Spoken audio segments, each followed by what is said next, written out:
right. Get that window open. Some fresh air in this mug. All right, guys, what's happening?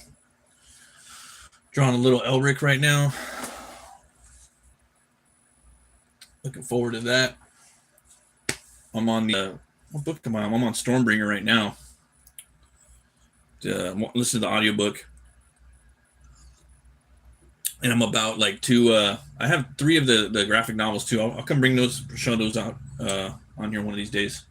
Hey, what's up, Saboteur? How you doing, man? Talking to that lady about the print right now. Still waiting to get back from her. Looking forward to that. Right now we're doing this Elric piece. Not really sure how I'm going to take it. It's a little up in the air. But I'm digging Stormbringer. It's pretty fun. It's crazy how many characters are just kind of ripped from him. Yeah, I'm actually just waiting for a quote to get back from her, probably later today, maybe. So that'd be cool. Oh, I'm out of lead. I need to get a new pencil. The tip of it's crooked. It's bent. This little piece right here. Yeah, little phalange. So either way, I think when I feed the lead into it, once it gets to the tip, it snaps. So you can see it's kind of it's like a little crooked. But yeah, I'm digging Elric, man. It's getting better and better. And I'm not even reading it. I'm just listening to the audiobook and the graphic novels. I want to pick up the books though, because reading a book and listening to it it's the same but different. You know everything and you know nothing. That's what my dad used to say. That's one thing I always remember he used to say, and I thought I'm like, what are you talking about? You know everything and you know nothing. That's what he would say. You know everything and you know nothing. I'm like, okay. now I kind of get what he says. And that applies to like a lot of things in life. Like you think you know what you're talking about, or you're an expert on something, and then you get a curveball, or you find out about something you never know about, and then you're down at the bottom again. Like, oh, I thought I knew everything about this topic, and I don't know shit. But yeah, even Null, that character from the one Donny Cates created or whatever, from Venom, he's a lot like Elric. His armor and his Stormbringer is like the symbiote, dude. Very similar. Very similar. It did do some tweaks, but yeah, a lot of people borrow from Uncle Elric. All right. Got that. I'm going to load it up. Thanks, everybody, for stopping by. I hope you guys are having a great day. I'm going to be heading over to the comic book store later. There's a bunch of books coming out. Got the new Lobo, Battle Beast. What else is coming out? New Punisher's coming out today. I think there's another one, too. There's like 4 books coming out. There we go.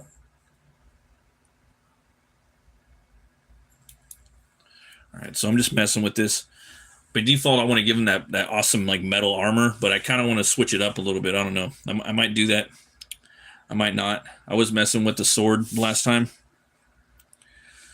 but there's some crazy like imagery in the books, man. Like with the whole element of chaos, the way like what it does to the world. How it's. I don't know if Michael Moorcock was on drugs when he was writing this stuff, but I think he was. He's probably taking some acid and eating mushrooms. It would be weird if he wasn't, because the way he describes the chaos and the different forces, elements. Yeah.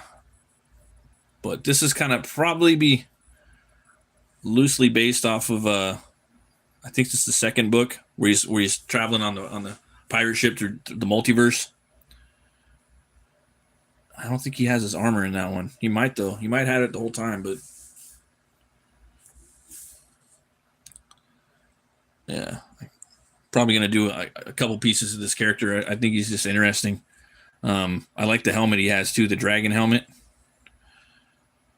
and I I'd have to go back and see me. Like, I got to go back and reread things a lot. I don't grasp it the first time I read it. I have to go back and reread half the stuff that I read, or even if I'm listening to it, I got to go back and re-listen to it.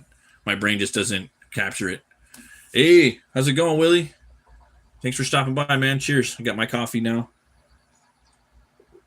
My wife's got some allergies. I made her this really good green tea.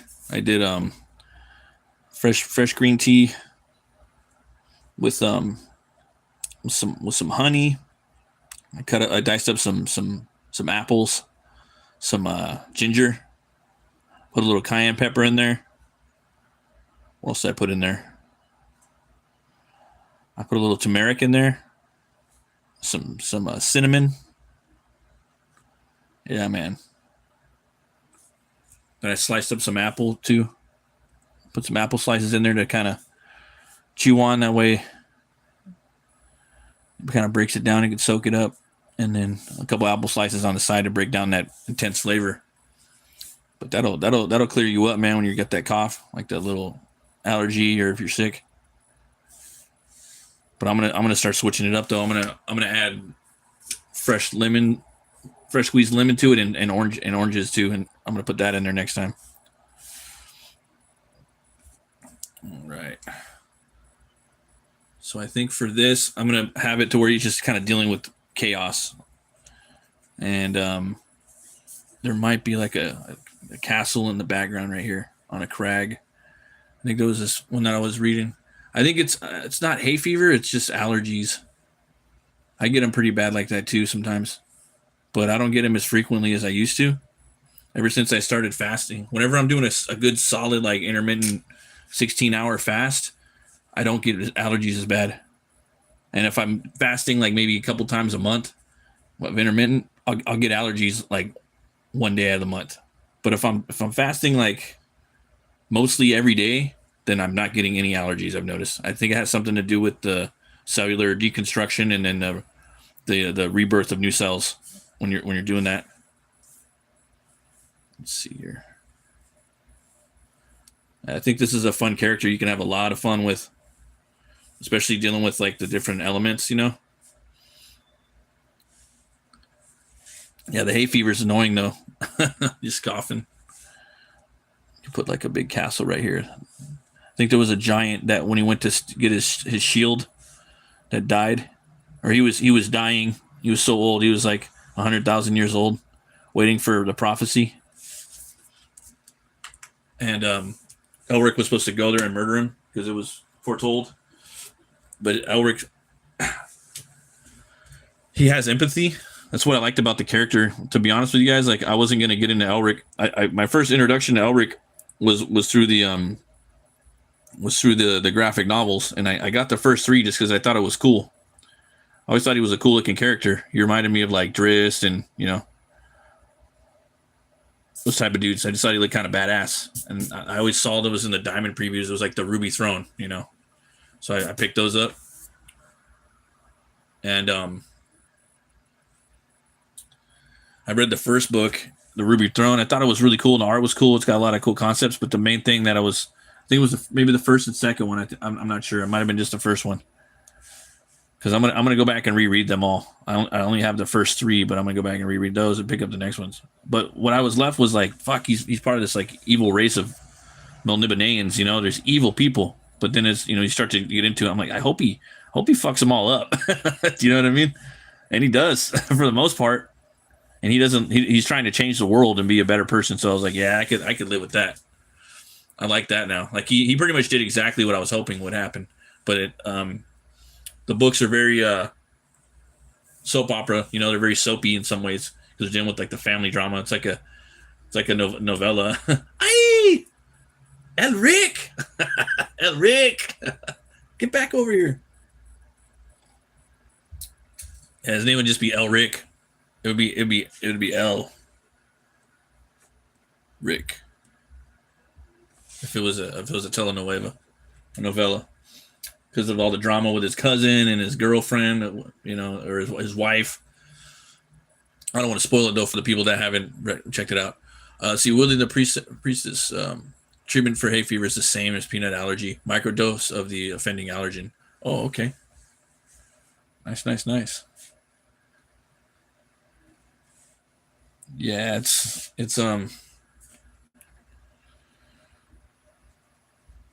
like ragweed pollen out here, I guess. It's a lot of that. It never existed when I was a kid. That's the weird thing.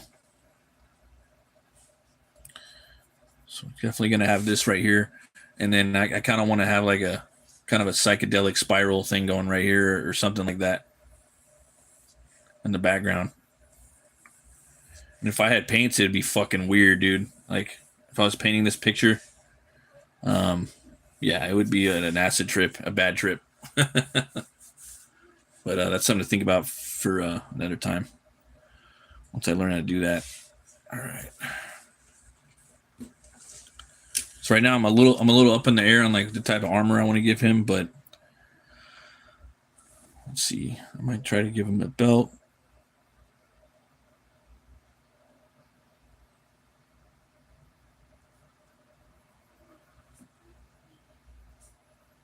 And he gets pretty descriptive too with the type of armor and the stuff that he's wearing too. Like if you really want to get in there and draw like a scene from a story, he's talking about like leather, the leathers he's wearing, the pants and stuff. But I would probably do something like that later.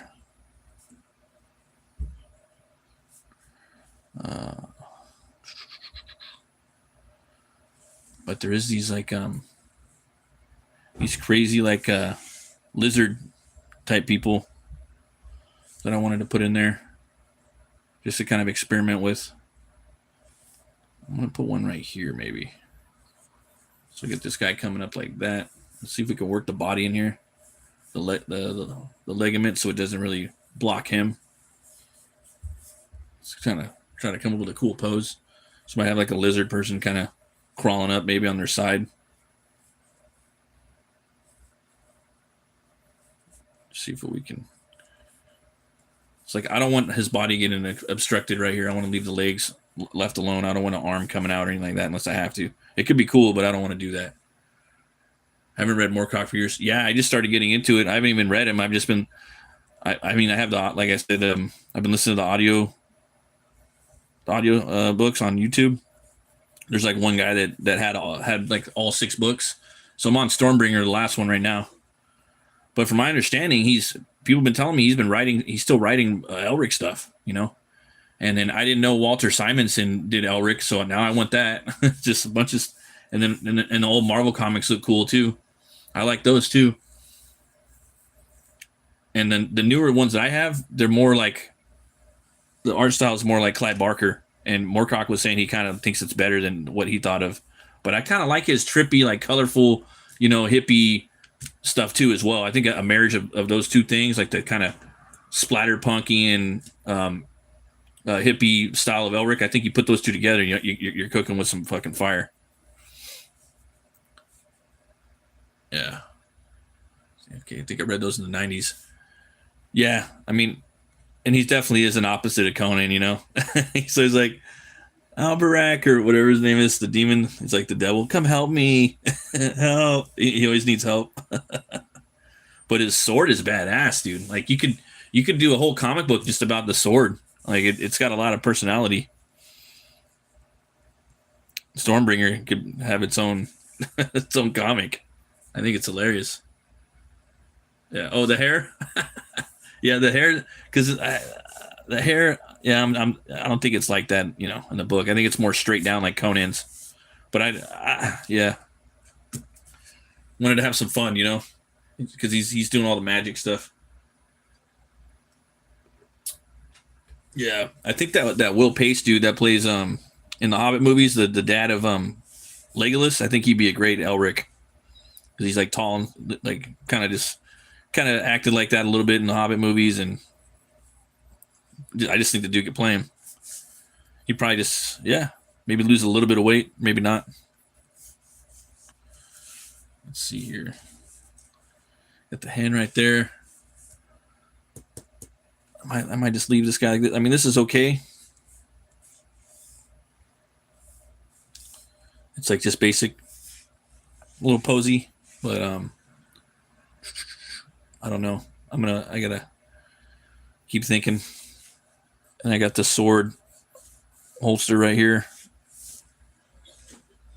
See, like I don't even need to put anybody in here, you know. This could just be a pinup where he's chilling, like flexing his sword, you know. But because of the way that I like to do things, I like versus the world. I like to have my characters fighting, you know. I'm just probably just a phase I'm in, but it's still like the beatdowns. I just think it's cool. I like drawing people, you know, showing off their powers. Let's see a little bit of. I'll cut that chest in a little, like that. And I kind of like the clunkiness about him. I think it's fun, you know, like his little belt with his little potions and stuff. You know, help! He's got this big old sword he's swinging around. And he's albino. It's a fun character, but a lot of drama, man. It's tragic, more so than Conan. I think probably more that you read, the more that you find out about him, you know. But I thought it was kind of crazy is that like within this, well, I don't want to spoil too much, guys. So spoilers. Like within the second book, he's already like traveling out of his empire, which is Melniboné, and I forget the name of the city that he's the ruler of. But he leaves and he wants to go and check out the world and see like the young Isles, I believe that's the name of it. Great mirth and melancholy, yeah. And he wants to check out the realms, you know, the young Isles. I think that's where the humans live, and he's part of a race that is descended from dragons.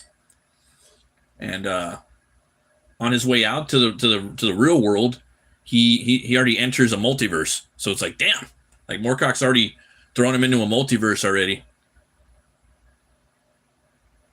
I think within maybe that might have been the second time or even the first time because he has to go hunt down his cousin. I think in the first story, he takes his queen. So that was pretty wild.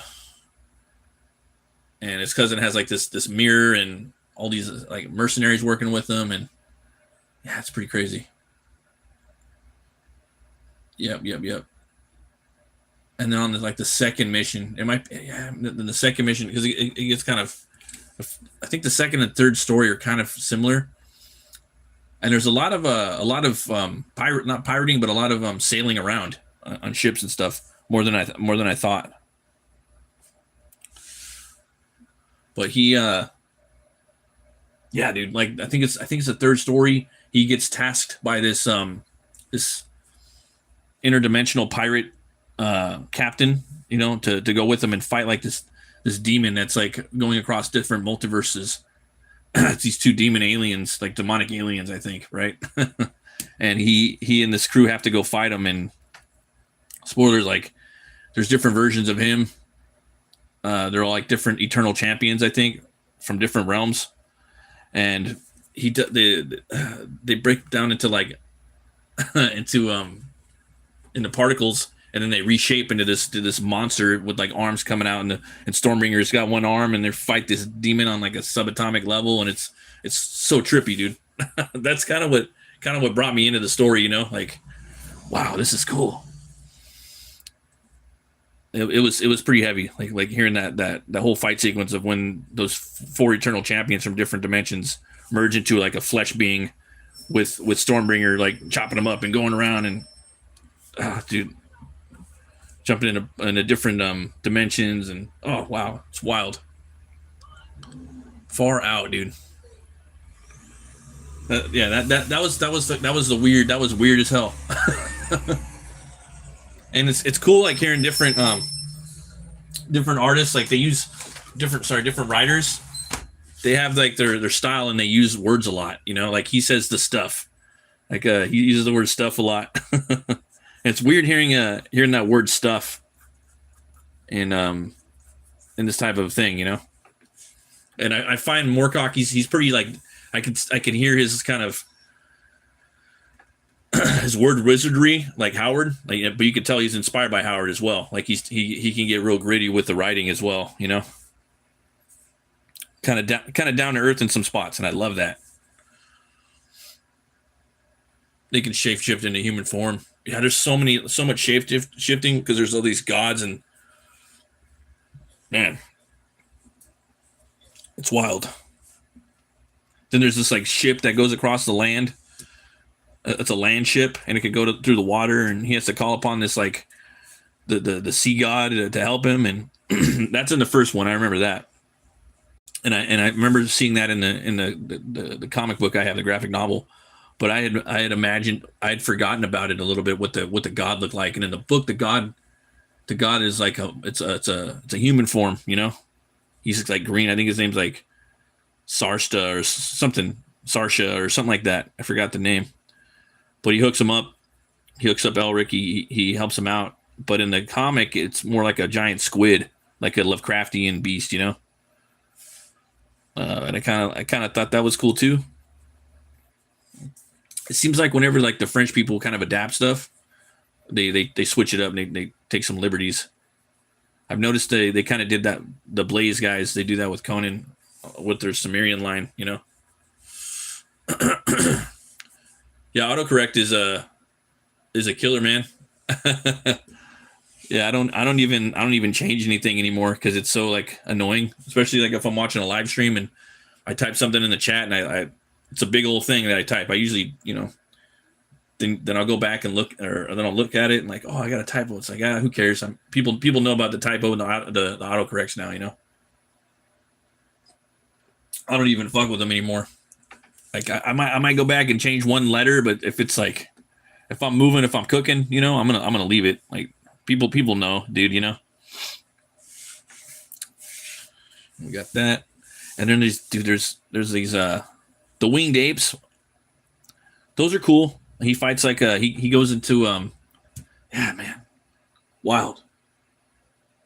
I think it's the second story. No, yeah, because he's the second story. He has to go find the sword when he's going to find Stormbringer. Yeah, dude, that shit's wild. I actually want to go back and listen to the audiobooks again 2 or 3 times because he does go on some crazy like crazy journeys.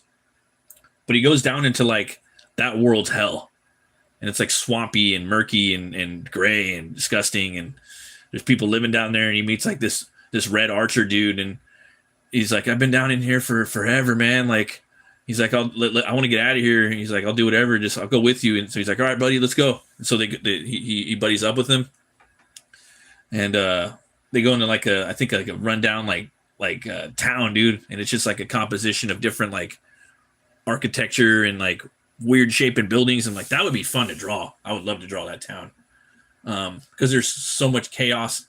Like there's so much I mean, chaos does do that in the storyline, but there's just so much chaos in it itself as a side topic in the story. Like there's just so much crazy shit going on, you know. But they go down there and they find Stormbringer, and Stormbringer's down in this like crypt in this dark grayish like world, like hellish. It's like hell, but it also reminds me of Helheim a little bit. And he's always fighting his cousin, man. And his cousin's fucking like evil, man, in some ways. Like he's pure evil. But I also feel that his cousin is a product of his environment. Like all the Melniboneans, like they're evil as fuck, but like they're kind of been that way for thousands of years. So there's no one there to kind of train them to be different, you know.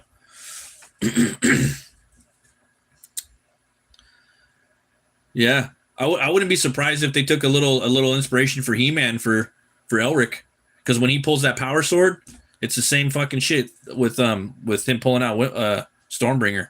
When he pulls Stormbringer, he gets power again. Sometimes he you know, I think in one of the stories he said that he's fit. Then in another one, Stormbringer said that he got superhuman strength and started swimming really fast. So obviously he's always skinny and he's going to be frail as fuck when he doesn't have Stormbringer. But either way, he powers up when he pulls the sword. So I think they took some inspiration from that when they're making He-Man. Definitely.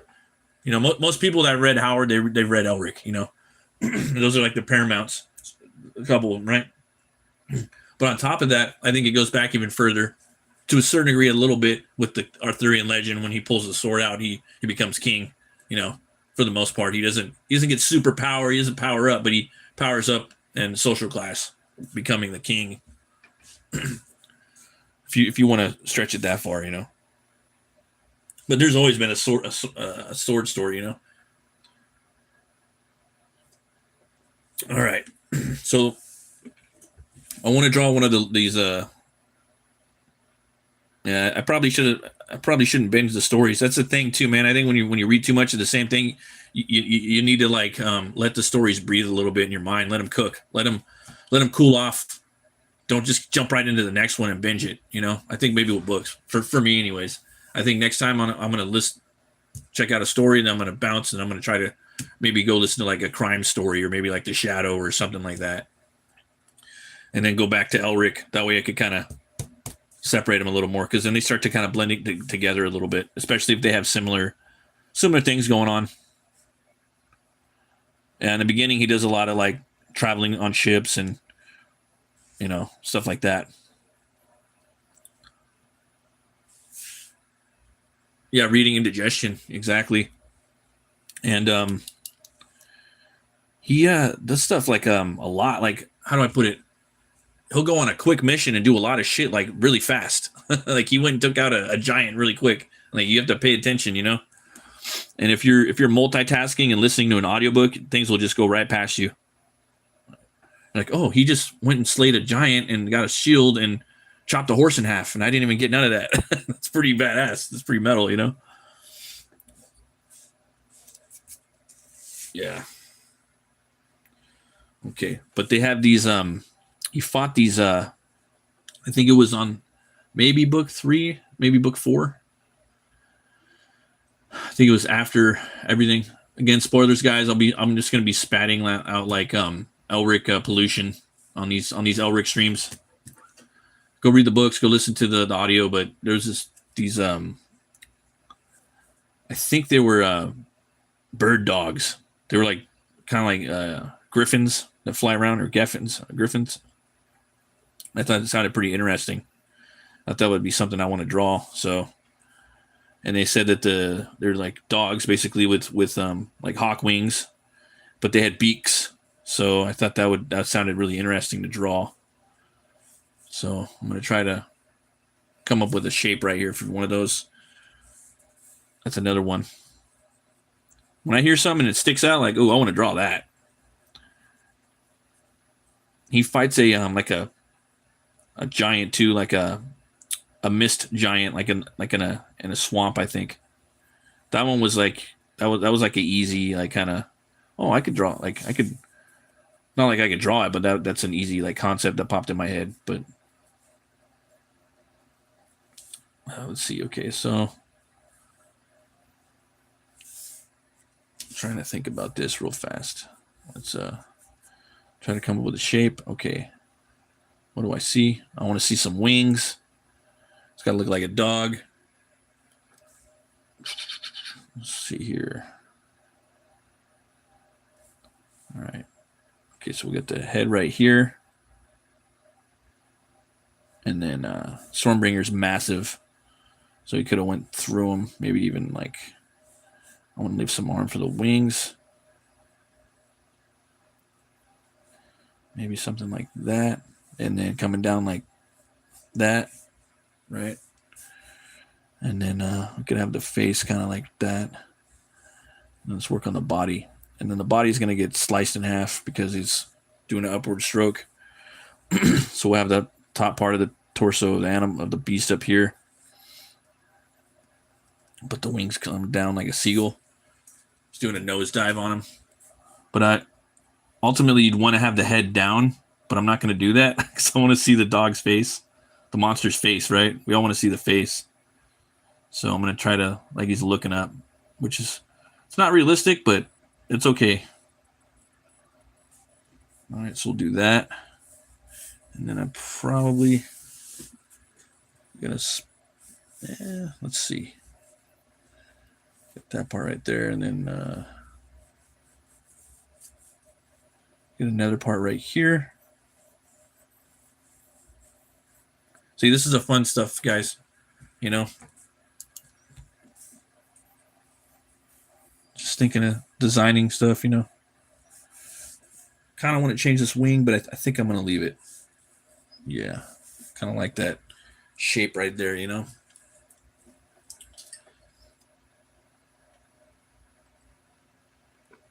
All right. And those are things that are good to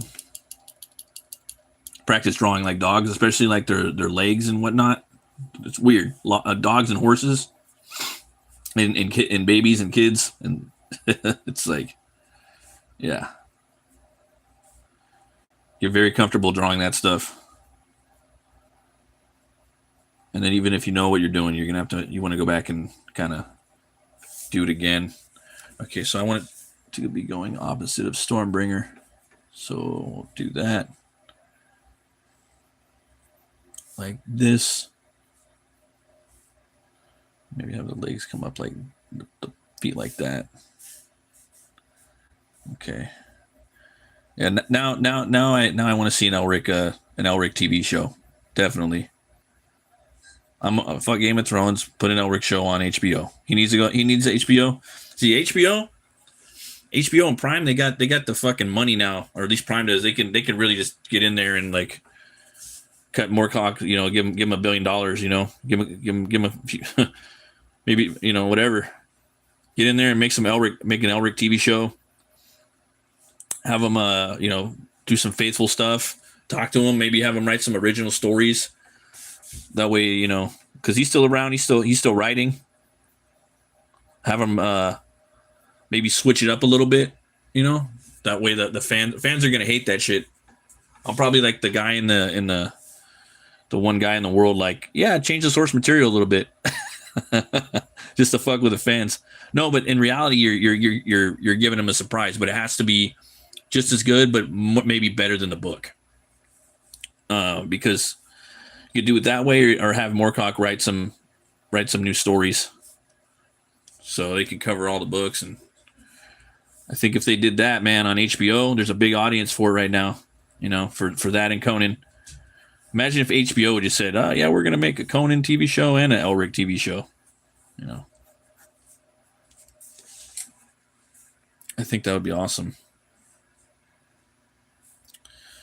Okay, I want to go up like that, like do something more like that, a little stronger, edged, more triangular. Okay, and it's coming, diving down like that. And maybe I'll turn the head this way a little bit, so it coincides with the body anatomy.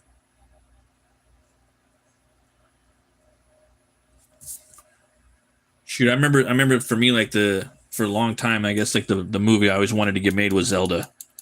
Freaking love Zelda, man. Like Zelda and like He-Man, like, shoot, I probably played Zelda more than any game, you know. Yeah, I can't wait for that movie. Hopefully it's hopefully it's a good movie, man. You know, I hope they don't. I hope they use like the Ocarina of Time. It seems like most people like that one the most. Seems like that's the I don't know. It's good. That's what I would do. I would do Ocarina of Time and the Majora's Mask. All right, so we got to follow the spine. Spinal column right there. You can have a little bit of a like disjointery going on because he's getting chopped. So there's a little bit of that. Let's see here. Willie belted out many hours on Zelda on the old Nintendo. Yeah, I see, and you could come and be like, yeah, I don't know about that. I like Zelda, and I like the Adventures of Link. Like, those are my games. You know, you could say that. And I almost say that, like, yeah, and for me, my game, I played those two for some reason. Like, I couldn't play Zelda. It was too hard for me as a kid, and I got frustrated, and I was just like, I don't want to play this.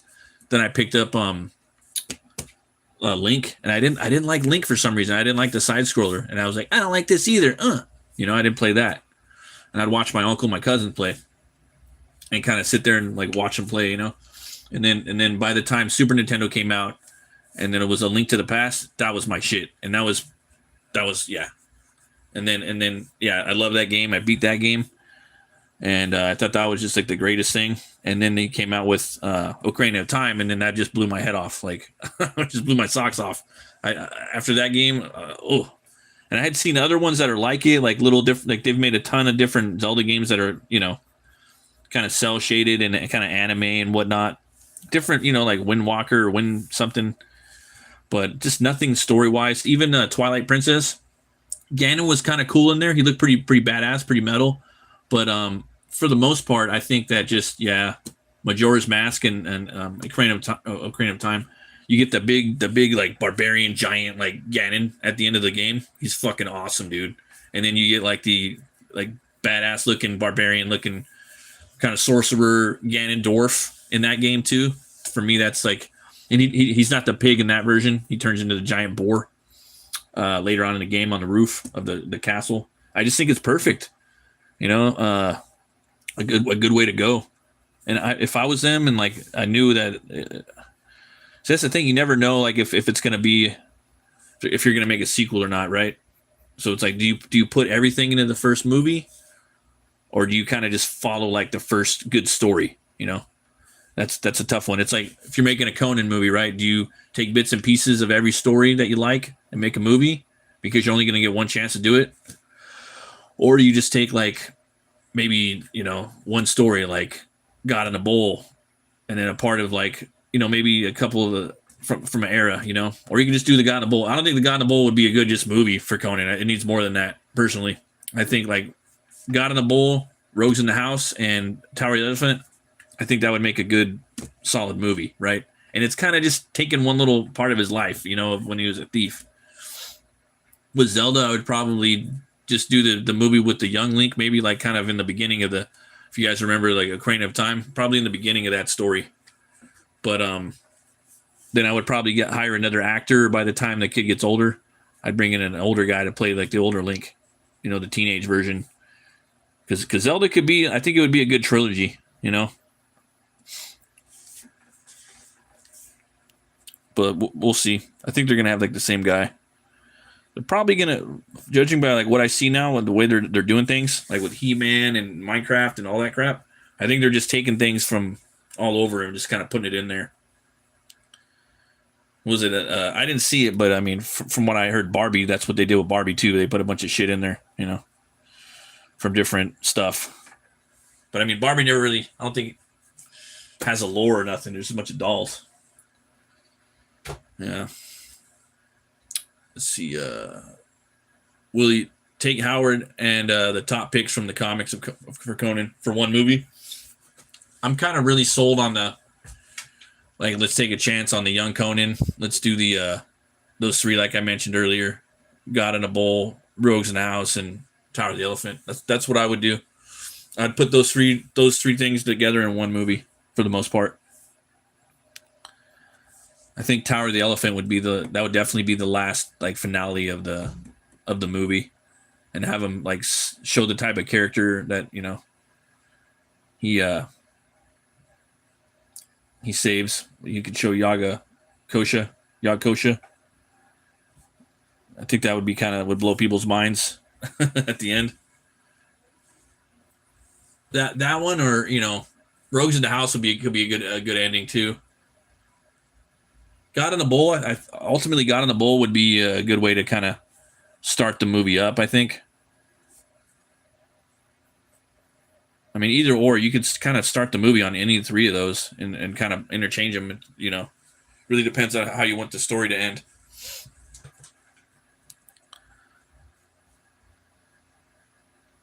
But in a way, I kind of like the God in the Bowl, like intro, like you get this character Conan, like what is he, who is he? Is he a killer or what? And you kind of figure out like what type of guy he is. That he's not the killer, and I think it could be you can do a pretty quick job with that.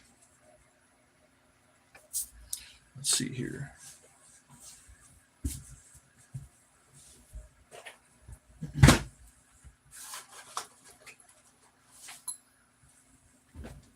I forgot I gotta get the good eraser right here. I got this other eraser I'm about to just throw in the trash because it's just trash.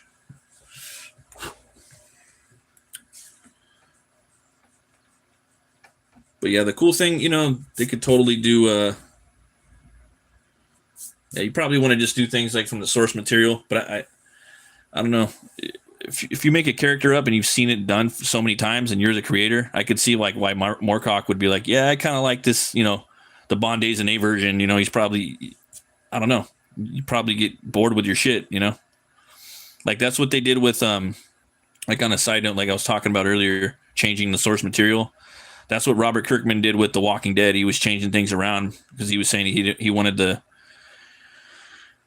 basically the fans to not know all the stuff. He wanted to have some surprises for the fans, So that's something to think about.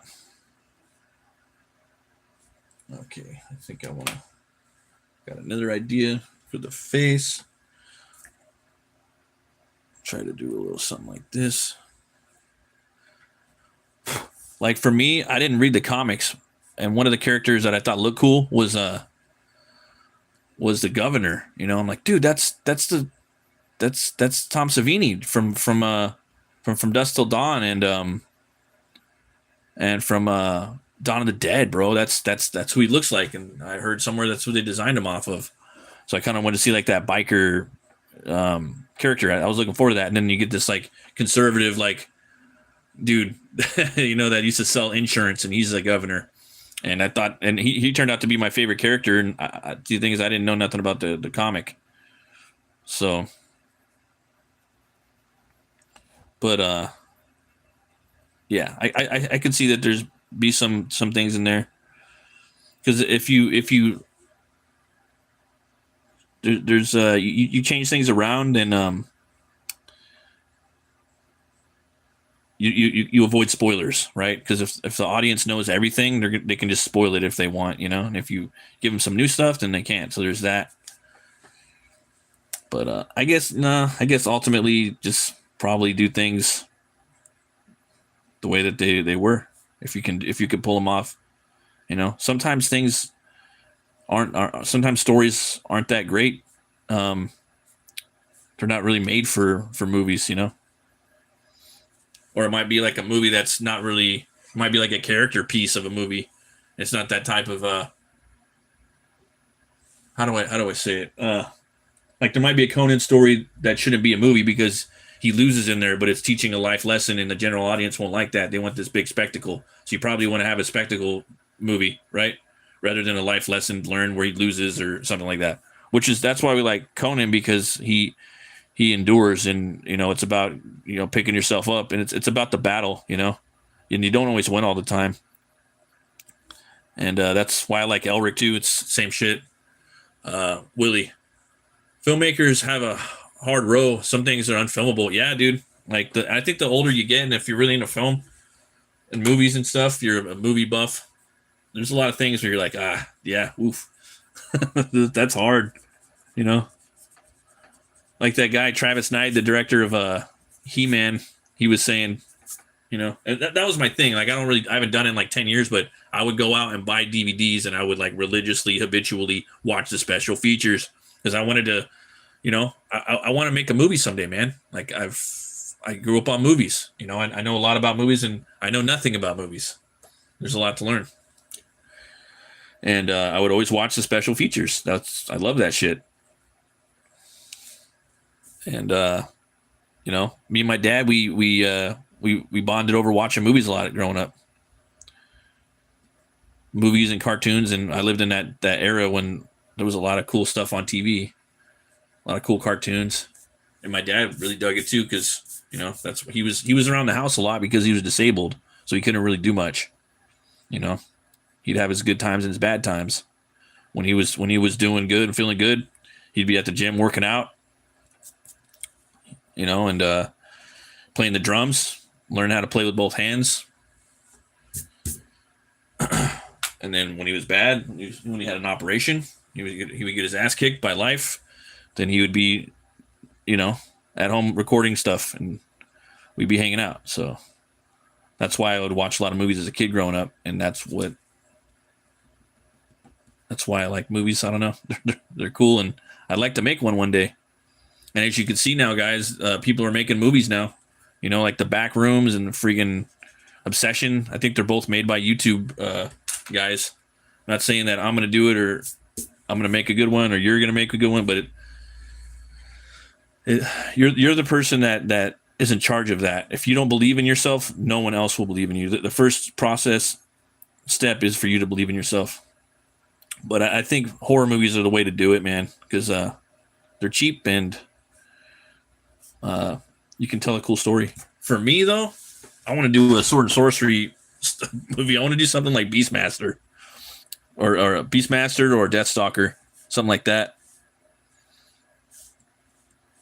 Definitely want to do a sword and sorcery barbarian movie. That would be my goal. That'd be really cool. He's kind of looking like a little dog right here. He's got the beak right there. I'm not really happy with it, but it's okay. You know, it's kind of sad in a way. He looks kind of like he's just doing his thing. I got to fix the wings though. They look too bat-like. I want him to look a little more eagle-ish, you know? Yeah. I might even put the ears up like a...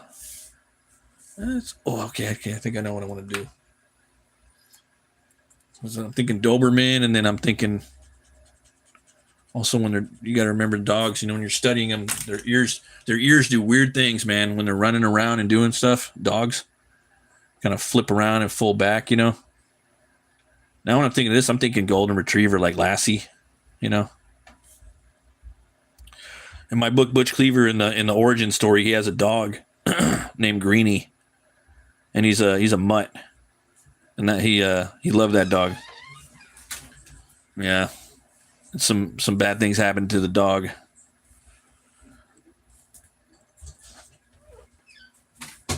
Yeah, and I named him Greenie because in the story he likes to roll around in the grass and stuff. Yeah.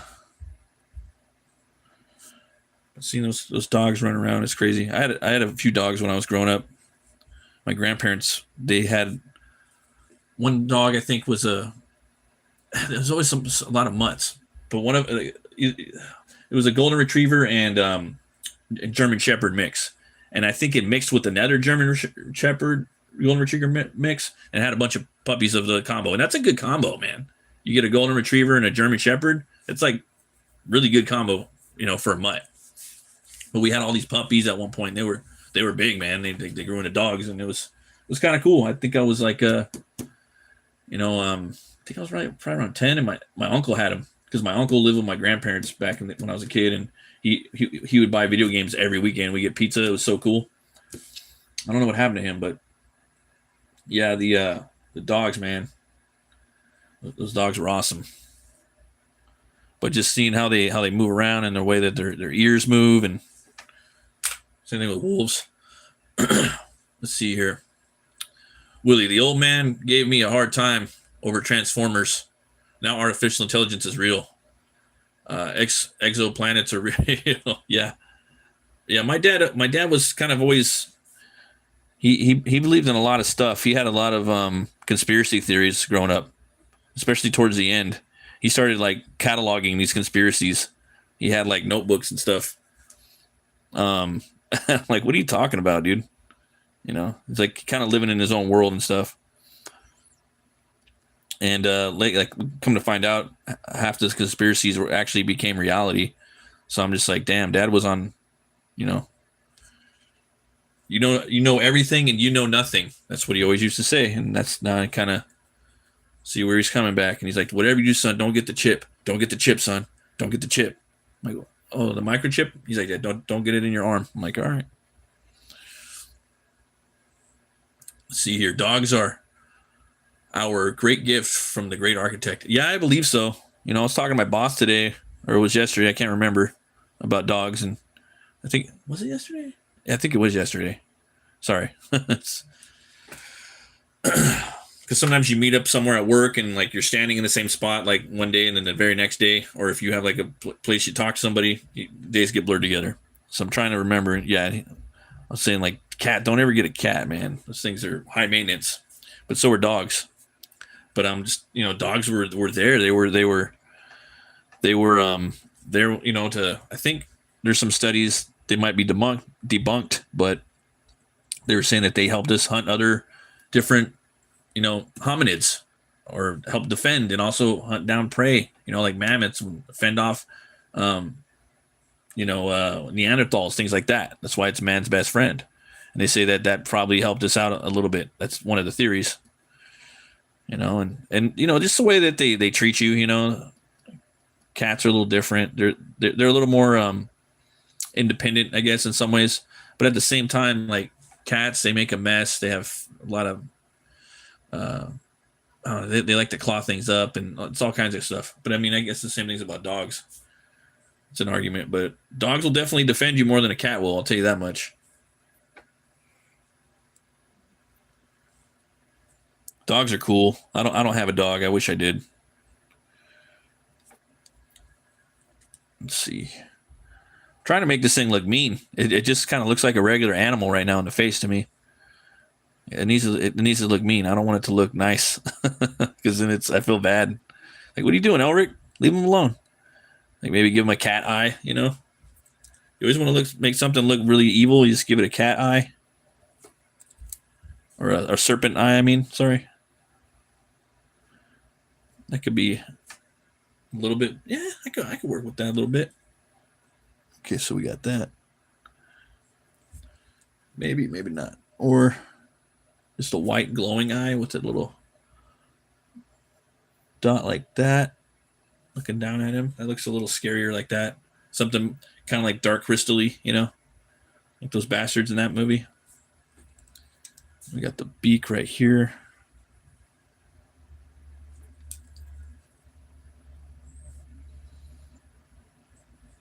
Okay.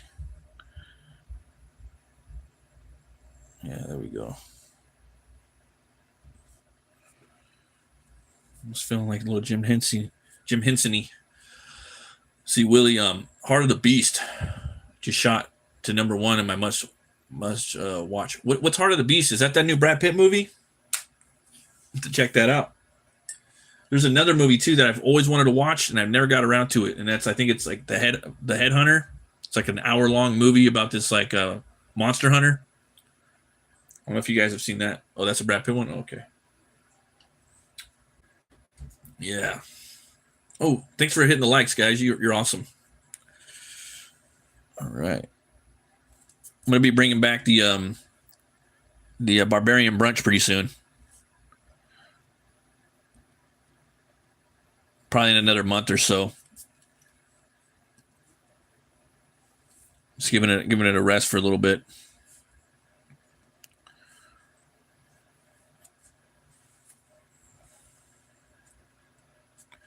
All right. So we got this right here.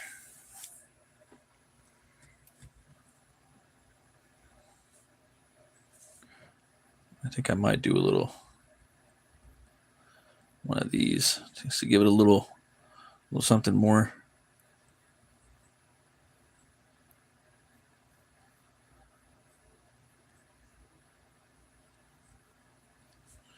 You know what I mean? Like it's like a crow. Caw. Fucking crows, man. They remember you. I hear crows and cockroaches have like really good memory. I also heard that everyone's talking about like deworming and worming, like everyone's got worms in them. They're saying that like worms remember you. Like they say some parasites in your body has the IQ of a 7-year-old. So it knows how to play, like it can basically hide. Like it knows when it's going to get exterminated, so it'll hide in different parts of your fat. Like all kinds of crazy shit. Some people say that parasites are demons. Like they're straight up demonic. I'm like, what? And I'm like, huh, it kind of makes sense in a way. Possible. Something to think about. But when you think of parasites, you also think of like Lovecraft, right? And the old ones, and tentacles and wormy and snaky, right? Demonic, and I'm like, huh, kind of makes sense. I mean, from that standpoint, a little bit.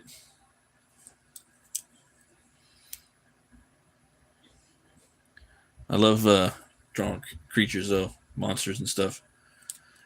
Always looking for an excuse. Let's see, there's that. See, Willie put up a video of parasite fungus on a moth a while back. Oh, okay, cool. I'll have to check that out. I think I'm subbed to your channel. It's weird, man. You watch like a couple videos from one person, then they just start flooding your algorithm with that one channel. And I'm like, bro, I'm subscribed to like 200 or 300 channels. Like, I got to go back and look at stuff, you know? Like, you got to really hit the like, you know? Or hit the bell. I mean, hit the bell so people can know.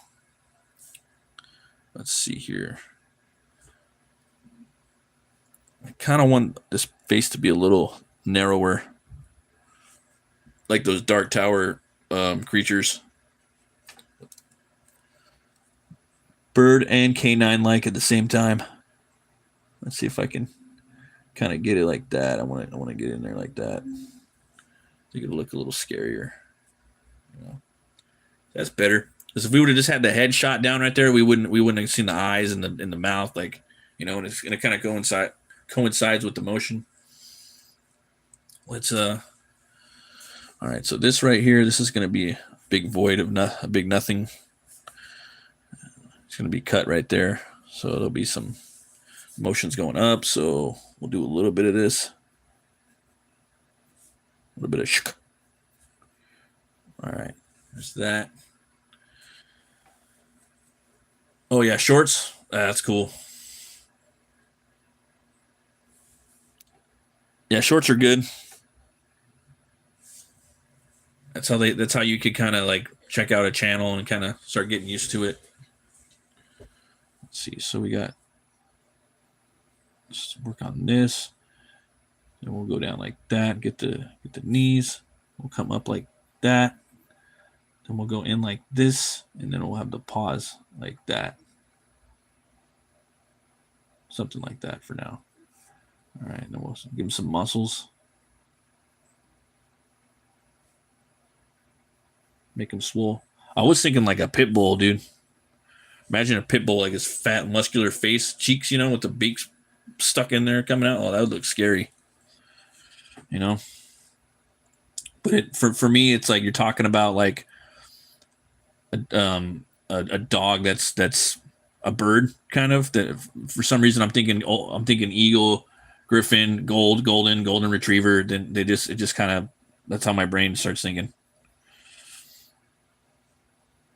Okay. Let's make sure the perspective's decent. We got that like that. I think I'm gonna go try to watch Robin Hood, The Death of Robin Hood. I'm really looking forward to that. Oh yeah. Yeah, he would be a great Solomon Kane, man. Everyone wants him to play Van Helsing again and Wolverine and shit. I'm like, bro, he pretty much is already with Solomon Kane, but like, or with Van Helsing. Why don't you fucking make him play Solomon Kane? I think he'd be a great Solomon Kane. Hugh Jackman, he would be awesome. I think he's my first pick, to be honest. He's already got the resume of Van Helsing in there. And the older he looks, the cooler he looks, you know? Like the more wrinkly he gets. Dude, that would be sick. And if you yeah, dude. Drop comments like that on the movie stuff. Put it out there in the ether. Get Hugh Jackman to play Solomon Kane. It kind of helps sell the movie too. Purefoy was great too, though. But they usually don't go back and hire the same person to kind of, you know what I mean? Like they're not going to go like the next Judge Dredd movie. They're not going to go and get. Sorry guys, but they're not going to go and get. They're not going to hire Carl Urban. He's done. He's not going to play Dredd again. It's not going to happen. You know. But go get somebody that's kind of like Dredd. You know what I mean? Hire somebody new and do it right. Dredd was good, but I mean, if you're gonna hire somebody new, do a good job. Just like the movie, do it better than Dredd. They can do it better. The what is it? Mega City 1 didn't really look like Mega City 1. They can do that. they can make the costume more accurate, like the Stallone version. The Stallone version had the city and the costumes down. They even had the ABC Warrior down. That movie, dude, all they would have had to do is film a couple more scenes in there, you know, like additional 30 minutes maybe. Or maybe, I mean, okay, yeah, you got to shoot the whole movie. Let's be real. But I mean, you had the set, you had the costumes, you had the props, you know, maybe fire Rob Schneider or make him comic relief or something in certain spots or not. Maybe get rid of him. Yeah, get rid of his ass. And then, yeah, you can keep the Rico storyline. It's just they don't have to, you know. They could have had him go to the desert. I think that's cool. I'm down with him going out there and seeing the family out there. Mean Machine looked fucking cool. He looked perfect. The ABC Warrior looked great. Rico's a big character too in the books. I hear from the documentaries I've watched. I haven't read that many. But I do like Judge Dredd. I think he's an awesome character. But yeah, should just spent more time in the city. Kept the helmet on the whole time. And yeah. Definitely more time in the city. I love playing that video game, though. As a kid, I had the video game for the movie. It was awesome. It was great. Let's see here. Well, who is Solomon Kane? Genuine Comics. Hey, what's up, man? How you doing? Life's been good, man. Still alive, still working. So you got the Monsters Unleashed #1, first Solomon Kane in a comic. Oh, nice. Hell yeah. Yeah, I'm looking forward to that new Solomon Kane by Patrick Zurcher. It's gonna be in India, I guess. I think it's called like The Lion Errant or something like that. But yeah, Solomon Kane, you know, that Hugh Jackman, he's perfect. He's still him and yeah, he'd be great. They won't hire him though. they won't do it. But he would be great. I would also say that he would be a cool King Cole, Hugh Jackman. I think he'd be awesome because he's got like that kind of kingly royalness about him, and you know that elder statesman, and he's tall. He could pull it off. I think look wise also Jason Momoa could pull it off, but I don't know if he's got that. I don't know if, you know, yeah, he could probably do it. He could probably play Cole. I have to go and check out some more, some of his newer shows, like C and then the Warrior King. I have to check that out. I think he could probably do Cole though. Yeah, I think I don't know. I don't know if I'd want him to play Cole. Yeah, they're working on a new Cole comic too. And then my buddy, he puts one out too, like every couple months. The Atlantean. If you guys haven't checked that out, check it out, man. It's fucking awesome. By Russ Leach and Randy Zimmerman. It's a great book. Okay, we got that. The feet right there. So we could do that. Maybe we'll put a little bit of fur like that. Now it just kind of looks like a Geffen, though. I want to do something more with the beak because I think it looks pretty cool, but I'm not really feeling it like a dog wise. I think if we can make it a little scarier.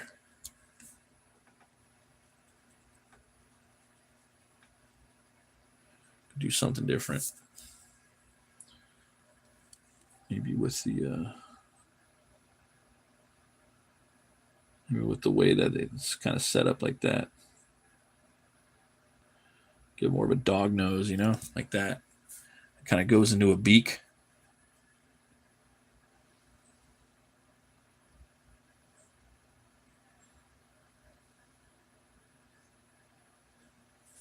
Something like that. Kind of goes back like a taper a little bit.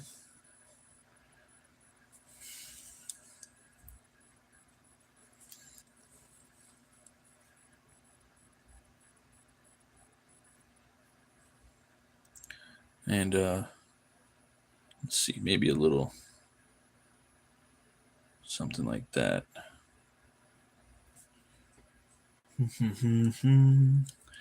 Shrink up the nostrils a little bit.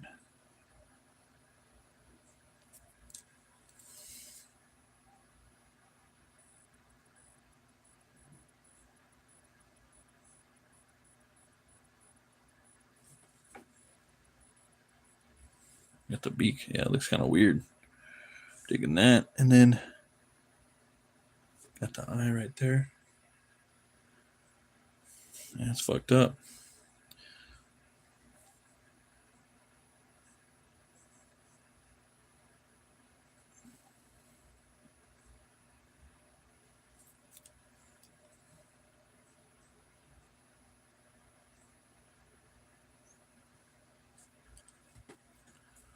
Maybe we could do one of these.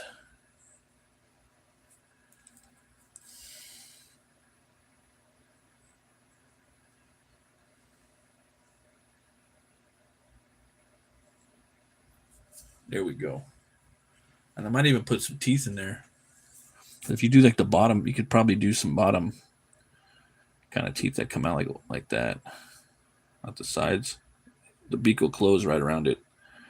And these are the type of beasts that were, it's amazing. Like a lot of people get caught up on the dinosaurs and then the saber-tooth tigers and mammoths. But then there's all these kind of crazy animal. I think someone showed me, I think I saw one online yesterday. It was a part gorilla, part horse.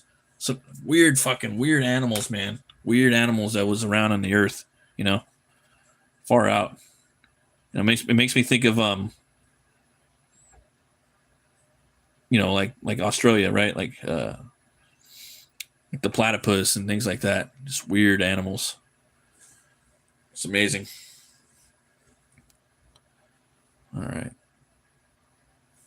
So it's a little bit more doggy-like. Let me see. I gotta get that little thing in there like that. And then this. Let me get that. I want to add too much detail because then it takes the fun away, and then it also gets messier. All right, and then we have this right here, and probably gonna do the wings like that a little bit. Come in with the feathers.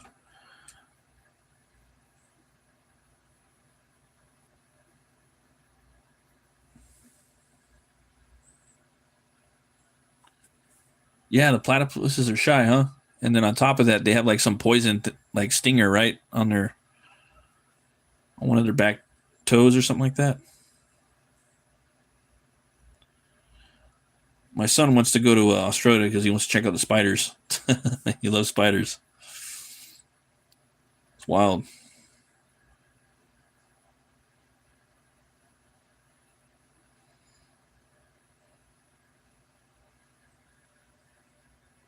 Just the guys do, huh?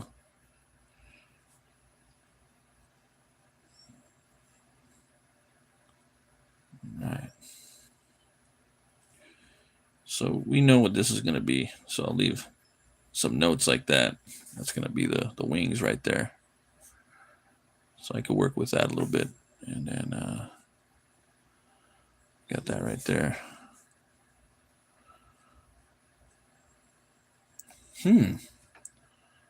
What if I put some paws on the end of these wings? That might be kind of fun. Or like little paws, kind of. They have that little nub on the end of their paw up on their leg.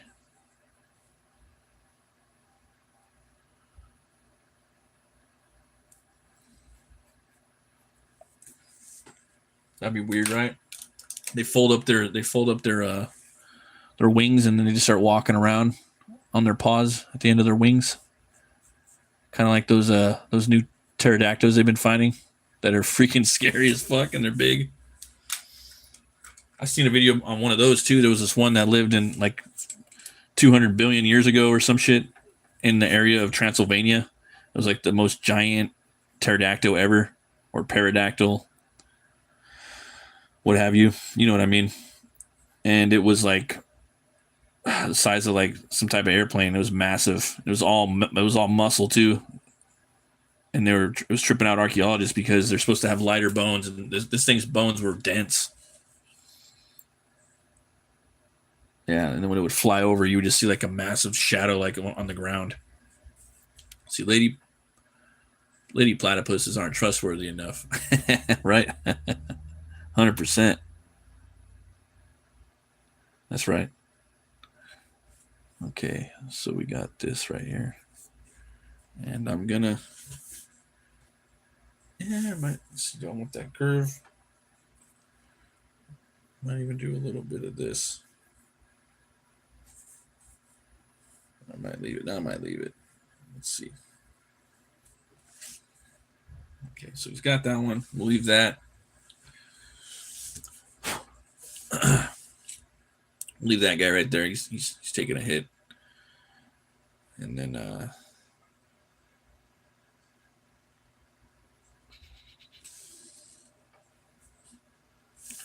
we'll put another dude right here.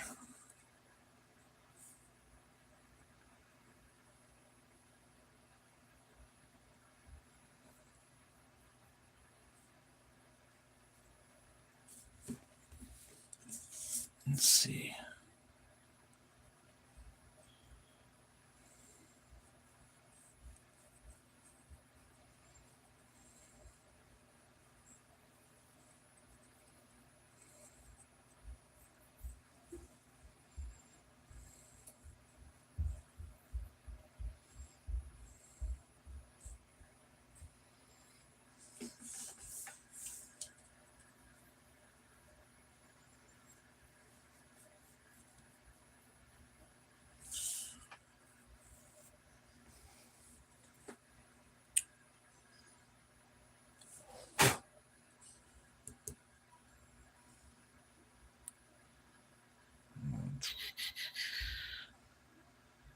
Trying to put another thing right here.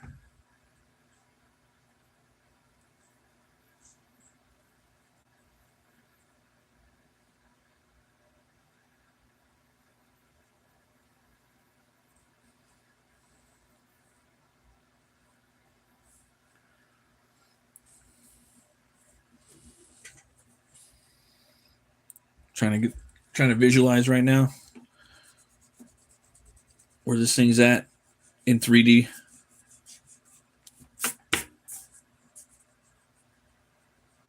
Where the blade's going.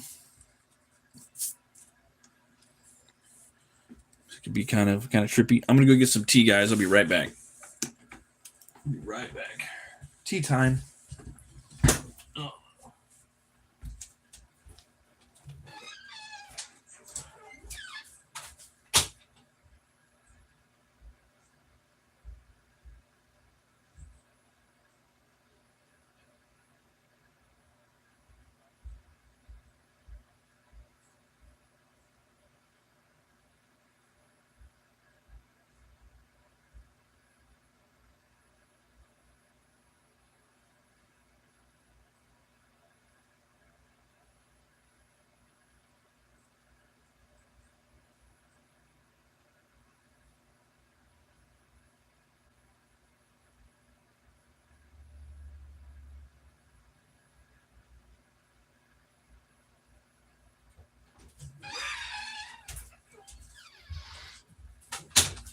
All right.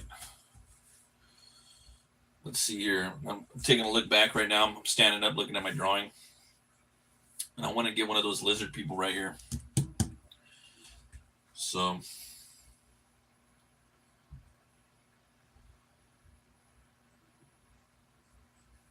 trying to think of the pose. I think they had giant, like, I'm trying to think of what weapons they had.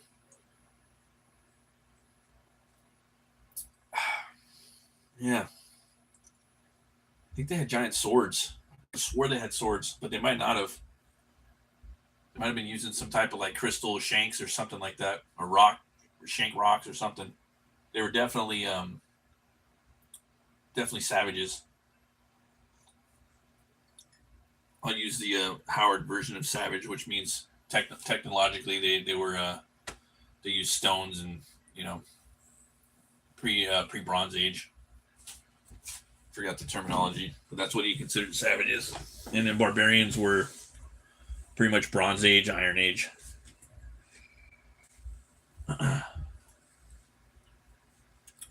The beak is brutal. Oh, yeah, cool.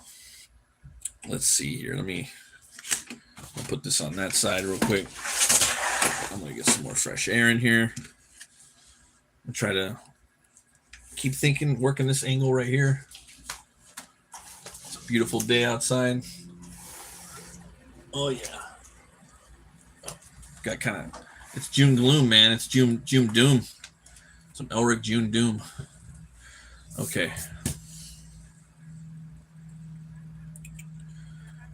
Want to see the face a little bit. So, trying to think. I might have him kind of sneaking up right here like this.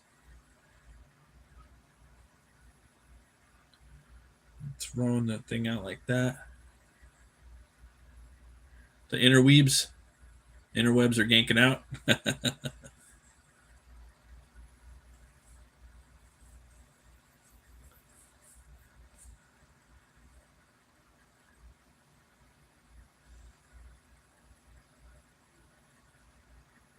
I can do that one. I'm not feeling. I kind of want him to look pretty powerful too. Some poses make him look kind of weak. The villain. So let's see here. Let's see if I could do that.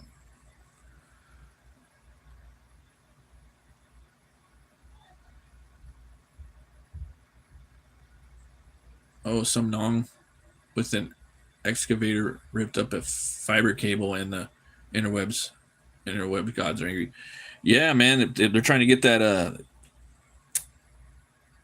Yeah, they're doing that fiber. I don't know. Some people are stealing fiber optic. They're stealing copper. They're looking for copper wiring, you know. And a lot of times these fucking idiots, they go in there and they rip open the copper lines, and they end up finding out it's a fiber optic line. You know, these fucking tweakers. Then they go and they sell the fucking. Out here, it's always the white boys. They're always the white guys. They're always stealing white tweakers. I don't know what it is too. It's always the white tweaker electricians are always trying to steal the copper shit, doing weird shit. You know, at least out here in SoCal. It's hilarious, bro. Like, what are you doing?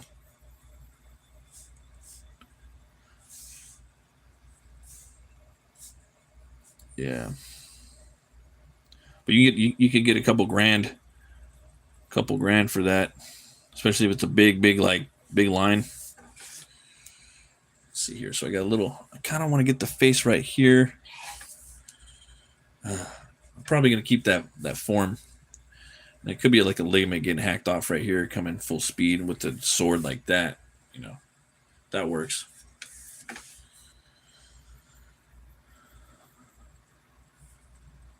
Yeah, that could be fun. You know, worst case scenario, then he's got another shank right here.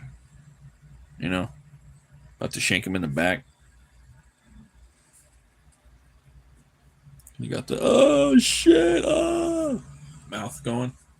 What the fuck?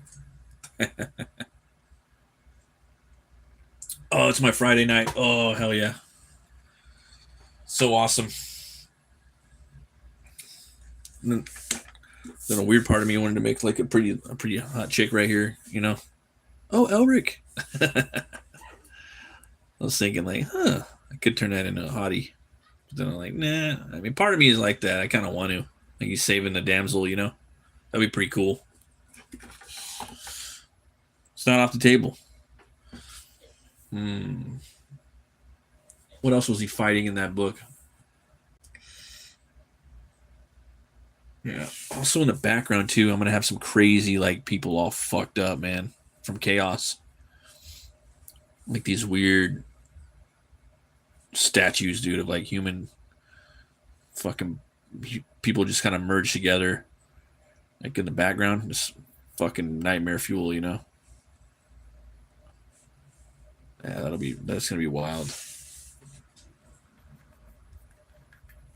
Yeah, I might have to give him the armor, dude. Could draw his wife. Oh, that'd be fucked up. That'd be disgusting. It would be pretty metal, but yeah, I don't want to do that either. Yeah, yeah.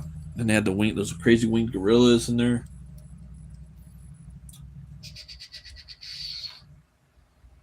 What else was it? Yeah, bunch of dead pirate stuff.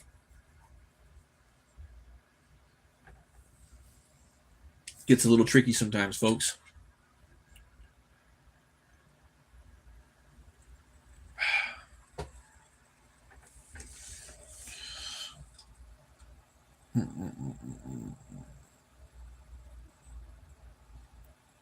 Yeah, I might do that.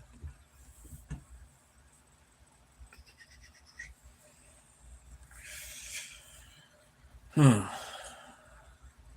Damsels in distress sell. Yeah, they do, right? They're always fun to draw. Yeah, I had a bunch of ideas too. It was the dogs, the crazy lizard people, and I know that there's one more too I wanted to draw, but now I can't remember. Of course, I can always make like a chaos monster that like came to life and started coming at him. I think that'd be pretty dope. There's also like a winged race of people in there too. They're kind of yeah, they're kind of weak. I think actually, I think they're kind of angelic, but they're not really one of the stronger people in the universe. Hmm. Sorry, guys. Usually my brain's firing quicker.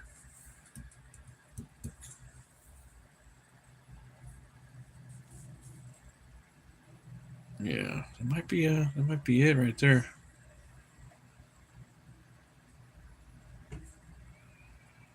Let's see. Greaves and Pauldrons. Yeah, that's another one too. Yeah. I think I'll start on this guy right here. That's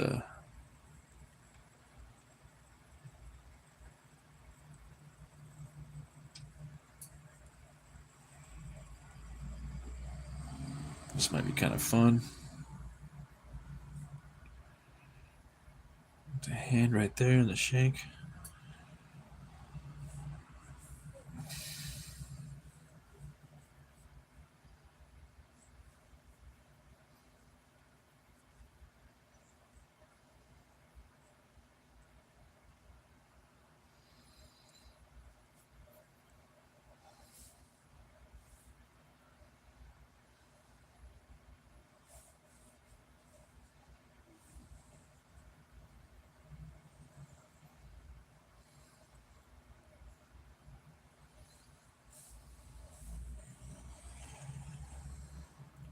Try and get that guy's foot in there.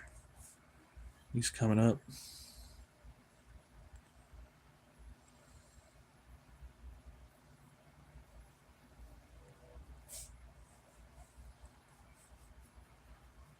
A little longer like that. Or maybe not.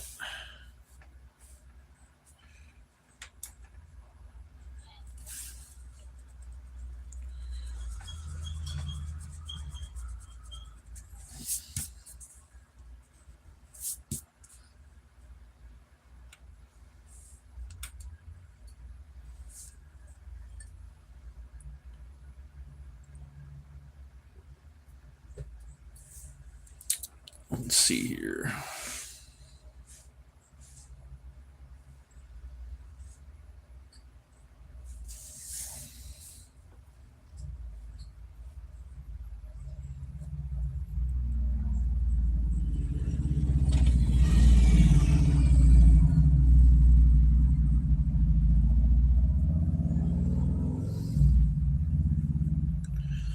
Do the snake, the lizard type face.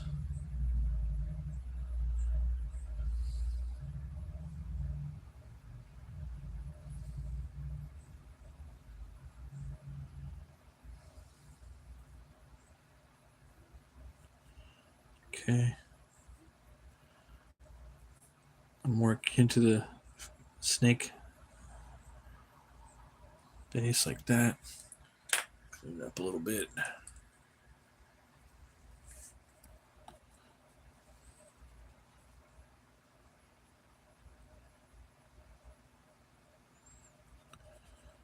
His Father's Day is on Sunday over here in the Americas.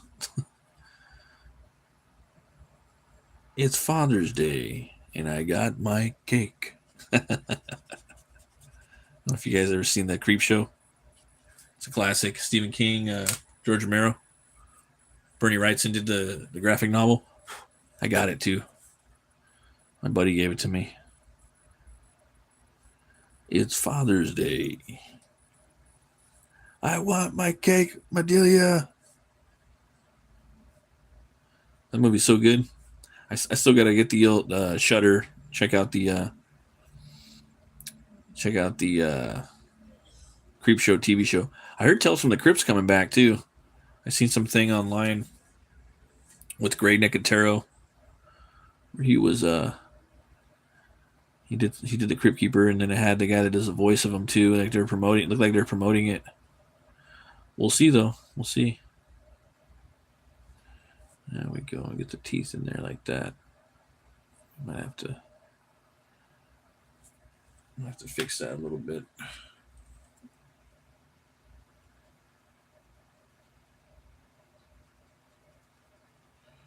That's too crazy. There we go. Get those teethers. Yeah, there we go. Something like that. Make it a little pronunciation outwards a little. Something like that.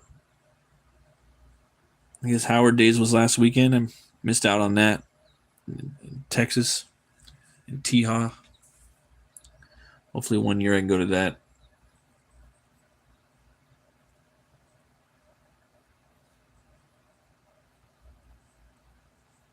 Okay, we got the teeth right there.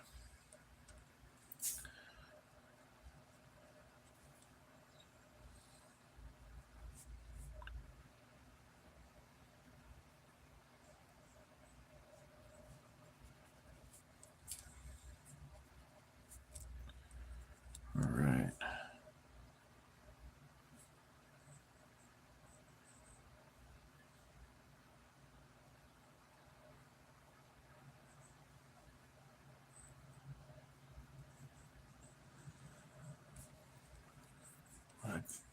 Clean it up.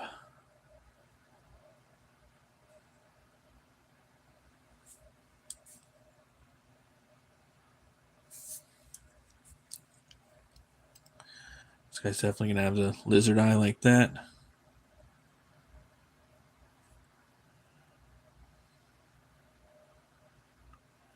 Maybe like that.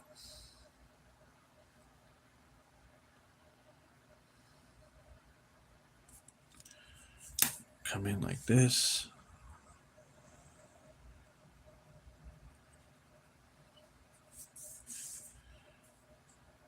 There we go. Let's see here, Willie. Horror and Sword Sorcery were being spoilt. Yeah, I think that they kind of are, you know. They go hand in hand a little bit.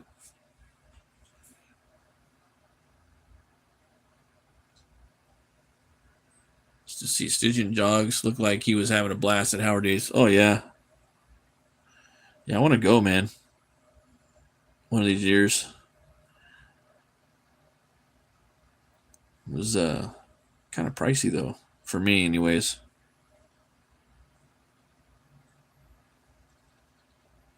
Just to like drive down there and get the ticket. But yeah, definitely something I want to do in this lifetime before it's too late. while everything's still relevant and we got buddies online and YouTube and shit, you know.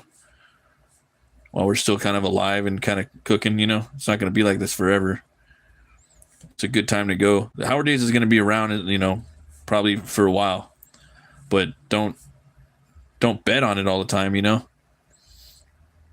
like we want it to be, but that's something that we have to, you know. Same thing with Conan. We don't know if Conan's going to be around. You know what I mean? We really don't know. I mean, look at the Shadow. That guy was like the most popular character, and now no one knows who it is. You know what I mean? It's crazy. Or people just kind of get burned out on stuff. I think we got burned out on the Shadow back in the 30s. That's why people just kind of forgot about it. Because he's not really a hard character to like adapt. Do you know what I mean? You could bring the Shadow into modern times and make it good. I always thought it would be kind of hard, but now that I think about it, it'd be easy. You could have them look exactly the same too, you know.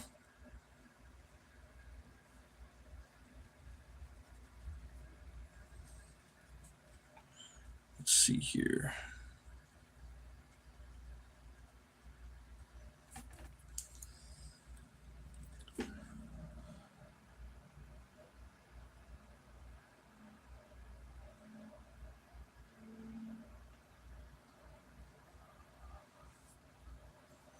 All right, we got the teeth like that. Let's try to put some shade in the mouth. That way we can break it up from the teeth a little bit.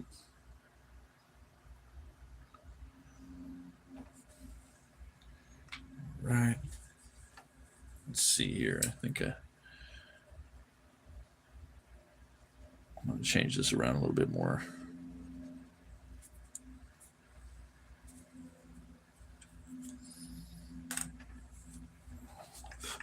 And what's his name?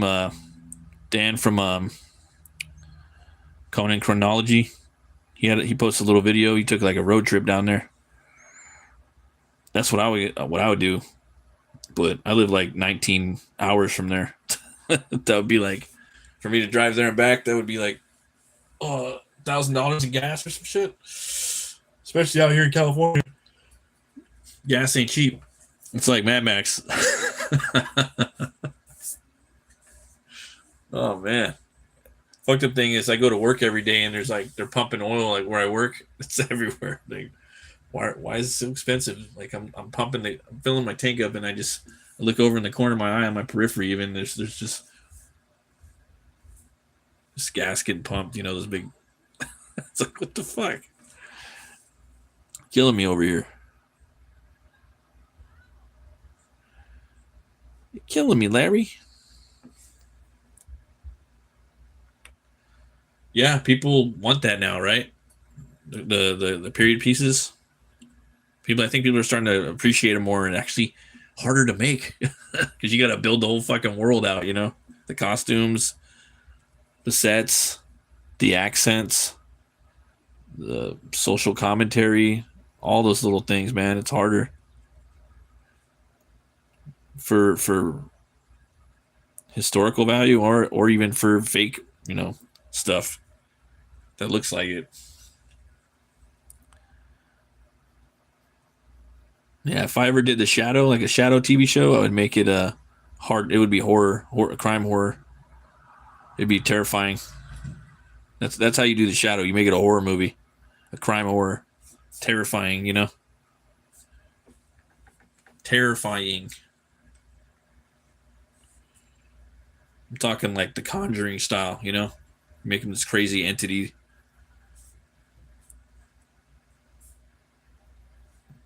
And you make it a little bit of like cop drama, a little bit of like, well, I mean, that's what crime is. You have to have the police in there trying to find out who Lamont Cranston is, you know. And then you have Lamont Cranston in there, but then you don't really. I probably wouldn't show him as the Shadow too much. I'd have him just as like a character doing something, and then probably in the second movie you'd put it together, but it would still be like because the moment you have Lamont Cranston and then the Shadow, then it's not really scary for the audience as much. The only way I would do it, I would sell it, is that it's a spirit of justice that haunts Lamont Cranston. So there could be some terrifying back and forth scenes with him struggling with the spirit of justice. Oh, I love the old cars too, man. I die a little every time someone does World of Worlds in a modern setting. Oh yeah, right. Yeah, with the shadow, I mean, you could do it in the modern setting. I would, I think that would be cool too. But I also would probably rather do the period piece. It's just classier, It's just classy. It just gushes with like class and Art Deco, and I love the movie too. But imagine that, imagine a hardcore horror with a crime version of the Shadow. If I ever get a chance to do a movie or a book of that, I'm gonna do it like that. I want to make it, terrifying, terrifying. You're not gonna rob a bank after you come into contact with him. He's not Batman. He'll fucking put you in the dirt. But he's gonna make it to where, yeah, you just don't want to do anything. And I wouldn't make him like Freddy or those other villains where they bring your most fears. I mean, I wouldn't want to do that. I'd do something else. But I also think he acts good as like on a side topic I've said before. I'm gonna be drawing some shadow artwork this year. I plan on doing that every year. I want to do pulp artwork every year. That's in my cards because I think those characters need some love and they don't really get it, to be honest. The Howard characters, the Phantom, the Shadow. You know, so I kind of want to do my part in celebrating them. Solomon Kane. We're getting a little bit more, but I think it's important that we pay our dues to these characters. If you're like into art and drawing and you're, it's fun. Why not? And there's always new characters too. Then you have like some that are kind of more. They're not as old, but they're very important, and a lot of people aren't really like Elric. I think is a good example. You got like what is it? Yeah, dude, so many characters. Like primarily The Witcher. That's kind of the one that ripped it off. It looked like the most. Yeah, but that's another reason too, man. Like on this show, I like to do characters we don't really see that much. I try to, at least. I might not be doing that good of a job, but I'm trying. Okay, so we got this guy. We're gonna give him some feathers too. I'm gonna give him some feathers too. Let's see. I'm just trying to get the eye I'm looking for. It's important. Kind of want to do that skinny head thing. When you're dealing with the eye on the side.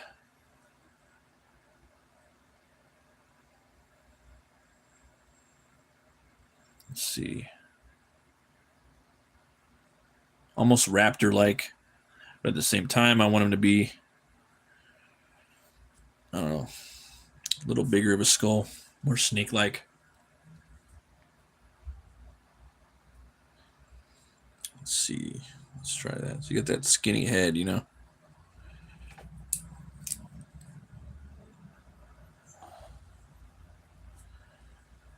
right, then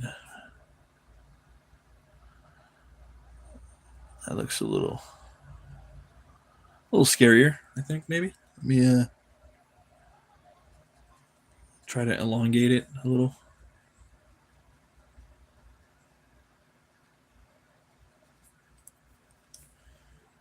It wouldn't be too much because the reptile brain, There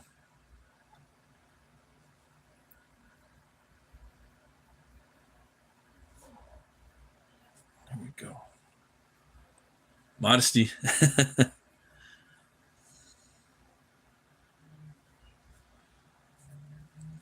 we go. It's almost there. Almost there. Yeah, I would. That shit is fire. Oh, thanks, man. I appreciate that. I yeah, I would like to do the shadow. That would be fun.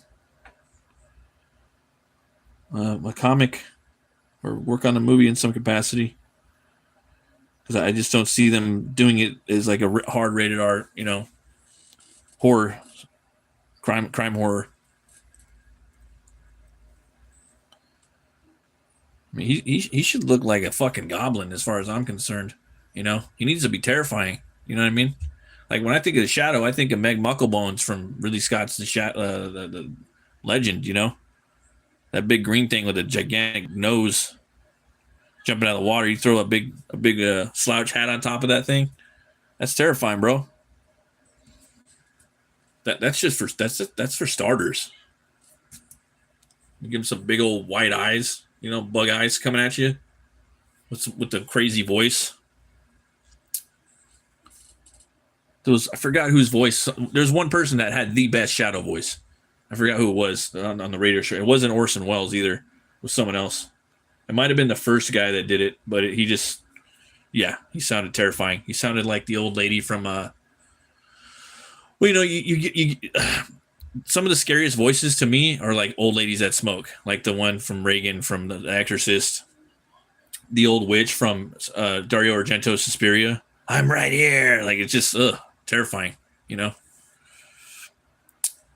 Yeah, dude, so much potential with the Shadow, and that just kind of dawned on me like this year. I'm like, how do you adapt them into modern audiences? How do you do this and that? It's like, oh no, you can make, obviously you make the old movie if you want, like that's a given. We all want that with the cars, like in all the Art Deco stuff in that time period. Or you can make him the same exact person he is now. You could bring him into any era and he does not change. He looks the same. And the whole idea is he's a fucking ghost. That's what's why is he dressed? Oh, he's been dead. It's Lamont Cranston. It's a ghost of him. He's a ghost of vengeance and justice. That's how I play. That's how I would do it. And then Lamont Cranston, yeah, he'd probably be reincarnated into somebody else, like the spirit of him.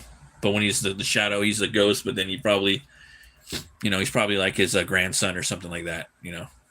Some crazy shit. Maybe something like that. Maybe not.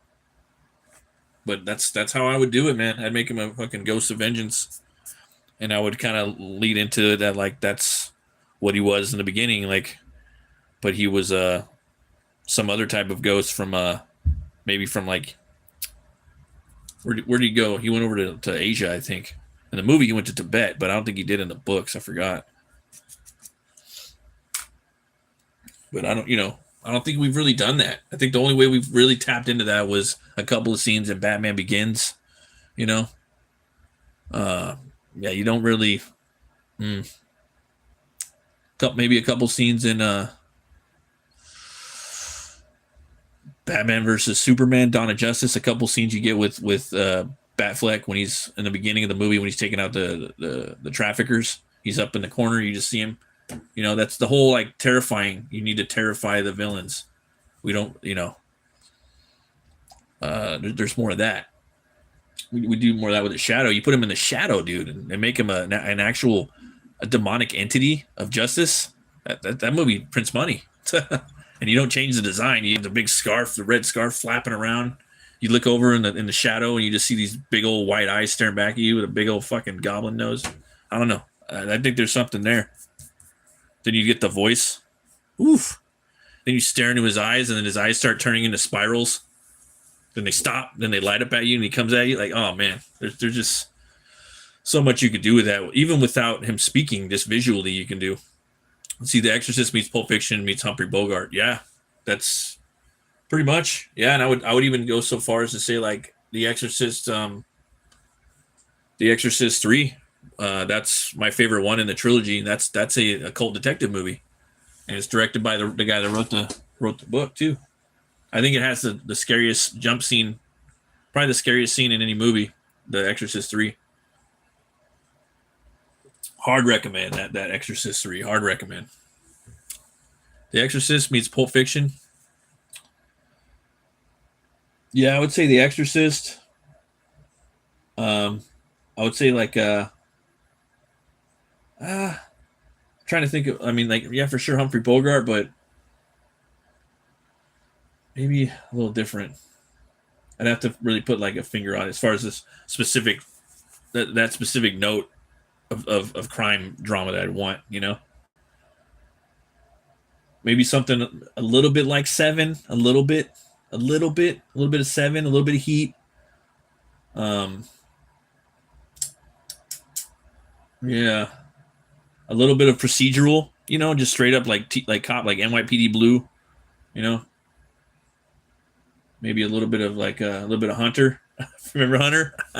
Remember Rockford Files? So you want to do a little bit of this and that, because I would have a you'd have like a supporting actor would be the cop. I would have the cop shit going on in there too, procedural, and Lamont Cranston, and the Shadow, and the bad guys, and then a big villain, and maybe like 2 or 3 villains in there, and then that would be the first movie, like kind of vibe wise. I hate to say that, but feeling wise, you get.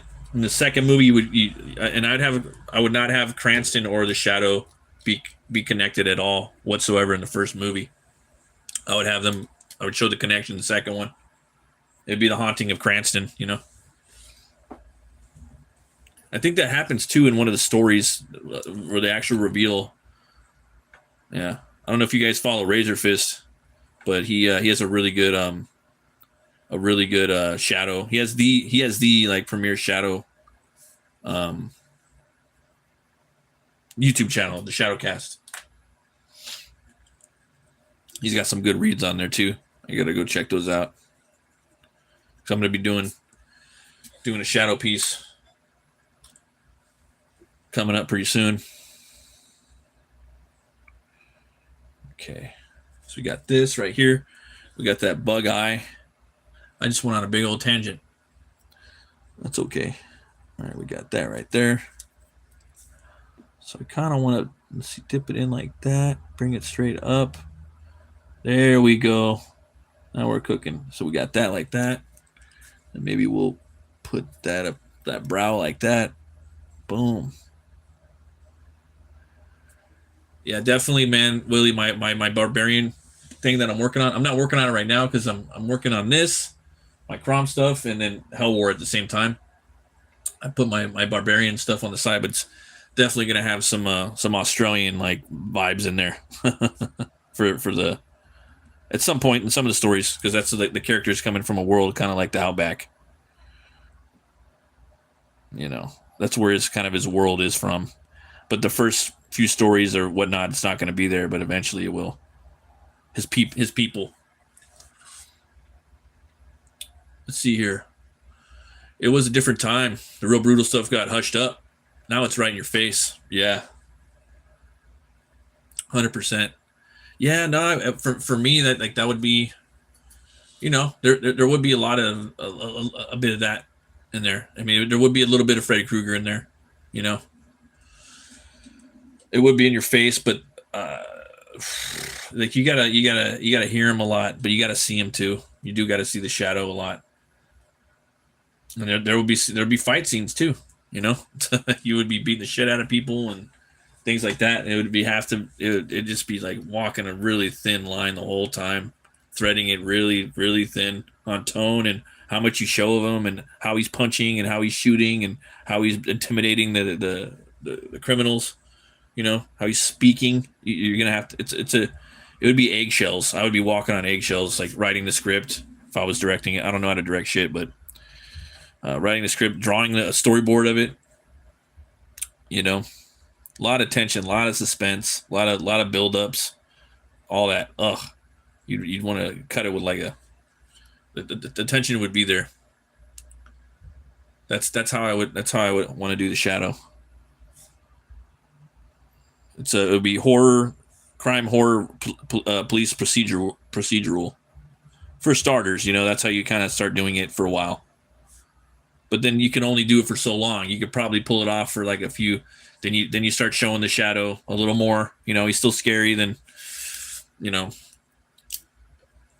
how many times are you gonna get scared, right?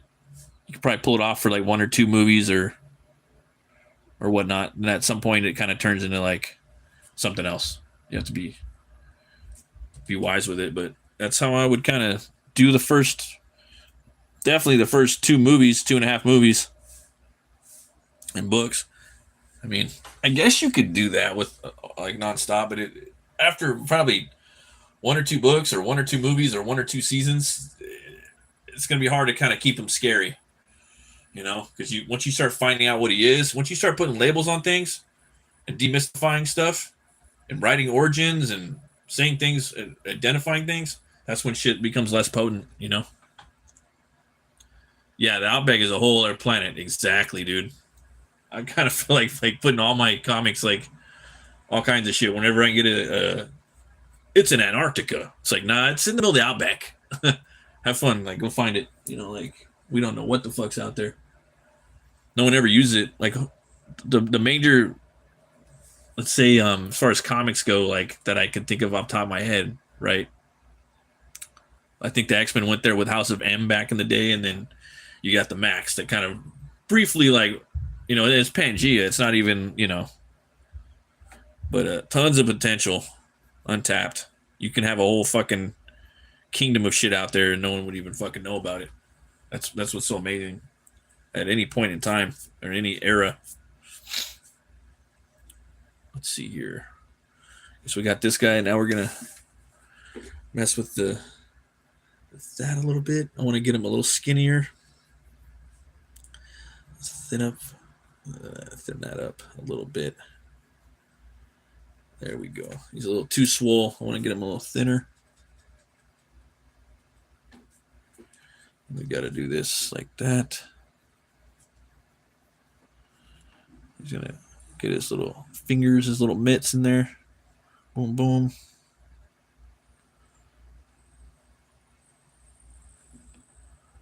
All right, let's see here.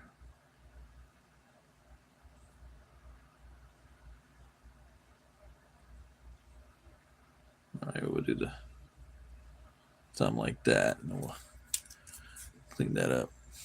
Some people have weird hands, man. The thumbs go in weird spots.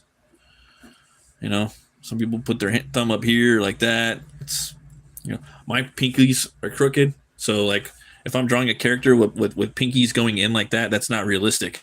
Because most people don't have pinkies that go in. They kind of go off to the side like that, and then they tuck in like that. It's weird. Let's see here. Let's see, 50 degrees Celsius and no water kills in a day. Oh, yeah.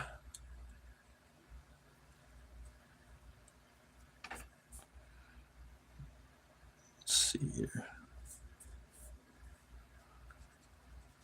Bringing up that knife. Okay. Boom.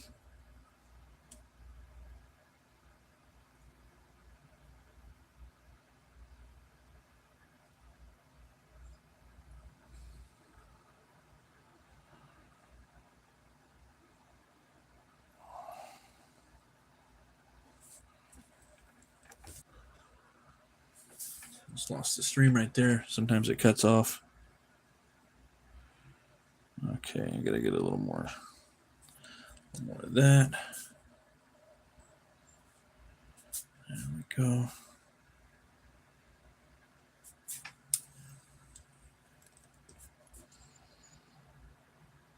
That fat right there from the side of the hand. I'm about to go work out right now. I got a pretty cool thing off TikTok. Let me show you guys. Pretty badass. I got it for like $10.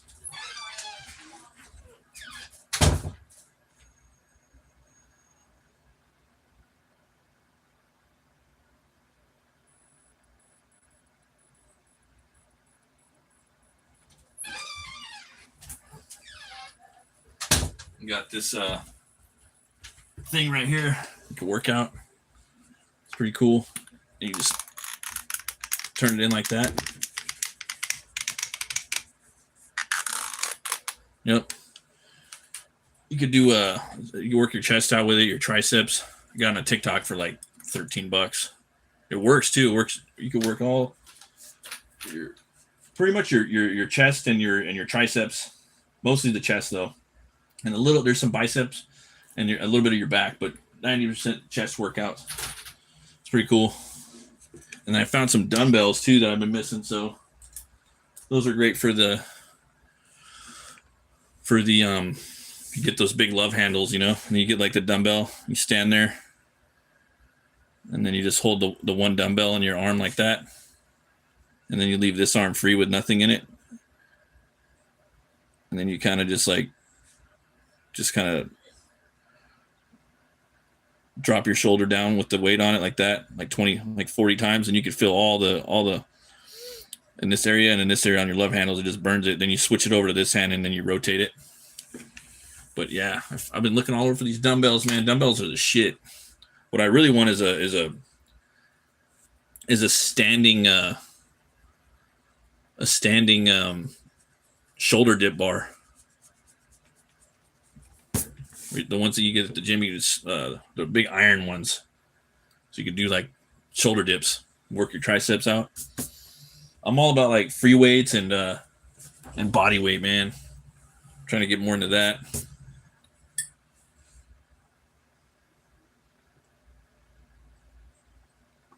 And when you work out, when you're fasting, the exercise, it just burns more stuff. Man, hope I'm not getting the allergies, man. Let's see here. Okay, we got that. Boom. TikTok's got some cool shit on there for dirt cheap. Every now and then they got something on there.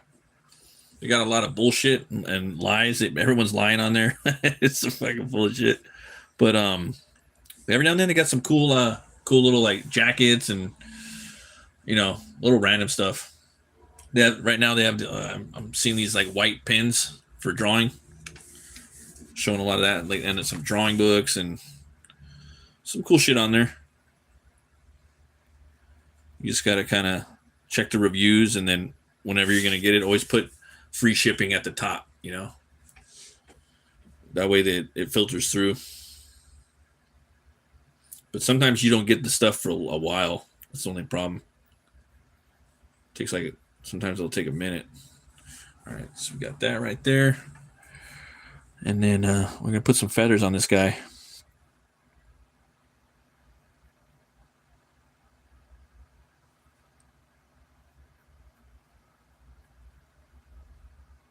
Okay, I'm going to do it like that. Boom. Everyone hates the feathered dinosaurs. Yeah, they're kind of lame in a way. But I also think that there's some fun to be had with the feathered dinosaurs, you know? Some of them look kind of scary. A little bit. I think it's because it's like a giant chicken coming to kill you, you know? It's like, no, Chick-fil-A, I didn't do nothing, I promise. It wasn't me.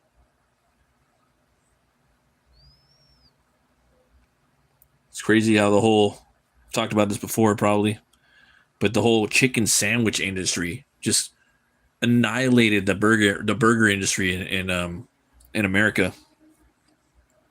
Yeah, chicken sandwiches just took off. Chicken sandwich, and then if you wanted to say tenders, like it eviscerated like the burger restaurant, and also the just like KFC, like this traditional like drumsticks and stuff. Oh, black paper with white pencils? Yeah, that's cool. I did that once. I don't think I've done it again. I did it in high school. I did a pretty decent for back then anyways. Who did I draw? I drew George C. Scott from The Exorcist 3. Yeah. Back then it was like an assignment. Your teacher just picked something for you and like, here, go draw that. And it was George C. Scott. I'm like, oh, okay.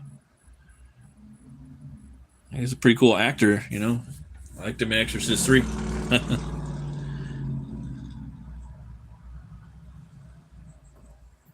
But it's weird. A lot of the stuff I learned in high school, like I didn't learn. None of it was too relevant to what I do now. I learned all this other stuff from reading books and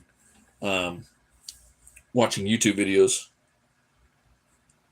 for comic books, anyways. They don't really talk about that too much in high school. It's more like, here's a graph, and then you draw like, you know, 1/16 of his eye socket right here, and then 1/16 of his nostril right here, and then you flip it over, and I don't know, shit like that. But there might have been some stuff that stuck that I'm leaving out that I can't remember. Let's see here. I'm gonna pluck out some of these feathers. I'm gonna leave them kind of patchy. There we go.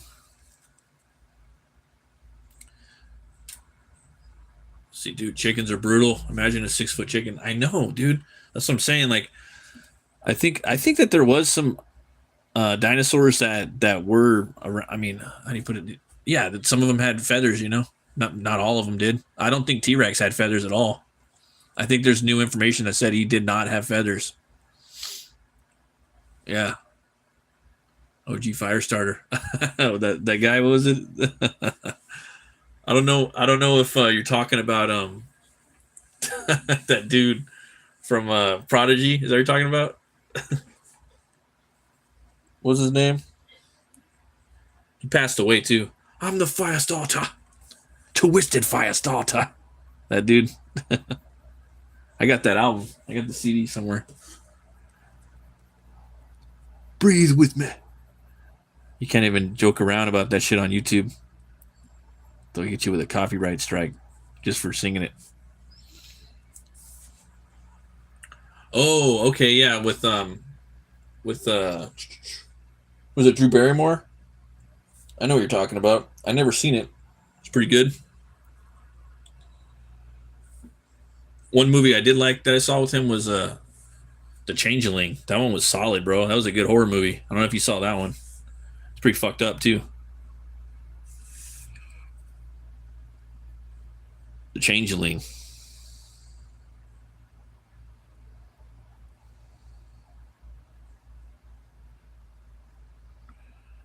It's kind of sad, you know, but scary.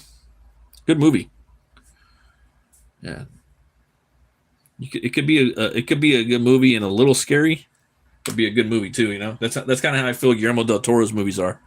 Like they're not all of them. They're horror movies, but they're not scary really. But they're like kind of artsy. I guess that would be art house horror, but it doesn't necessarily have to be art house. It could still be like it's like a good movie. Keith Flint.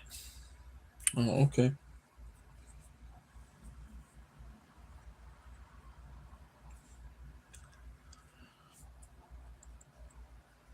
Yeah, man. Thanks everybody hitting the like and the subscribing. I appreciate it.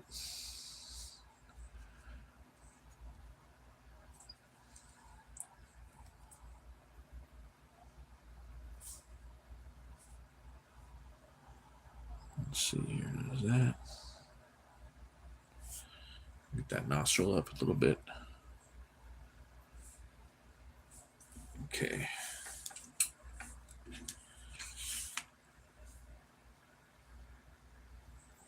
We got the hand right here.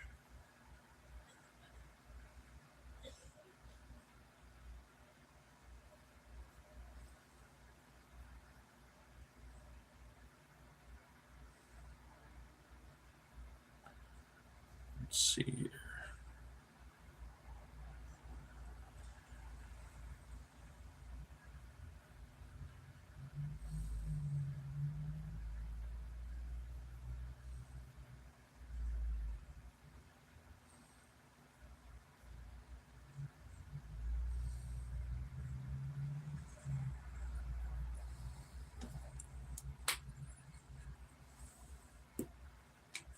See, ghost yarns. Let's see here. We watched in high school. Ghost yarns don't get a good run. No, they don't. That was a good one though. Sometimes I like a good ghost story, you know. That's why I like Hellboy a lot. A lot of those are ghost stories, little moments. A lot of hauntings in those stories, you know.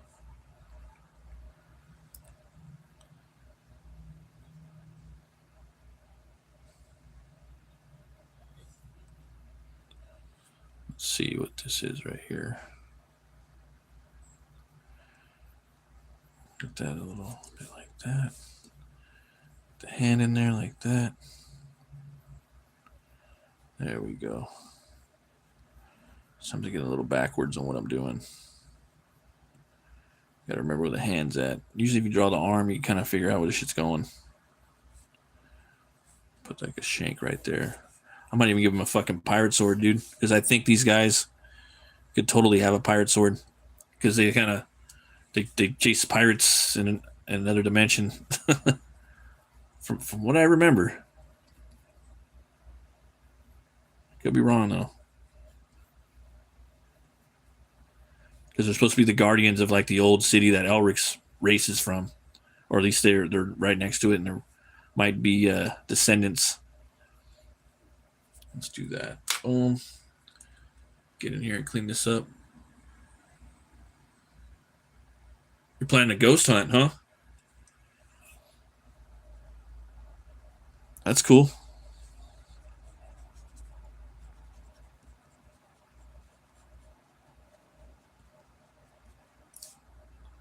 So that's legit, huh? You're gonna do the ghost. Are you doing a ghost show or what? On YouTube? That'd be pretty cool. I mean, why not, you know?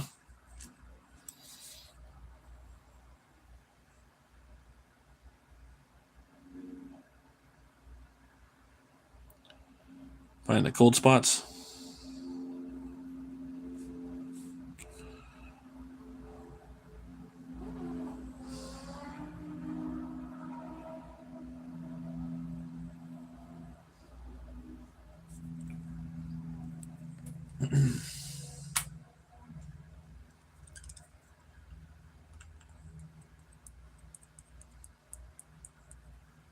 Yeah, if you film it, dude, you can make a cool little documentary on it, you know?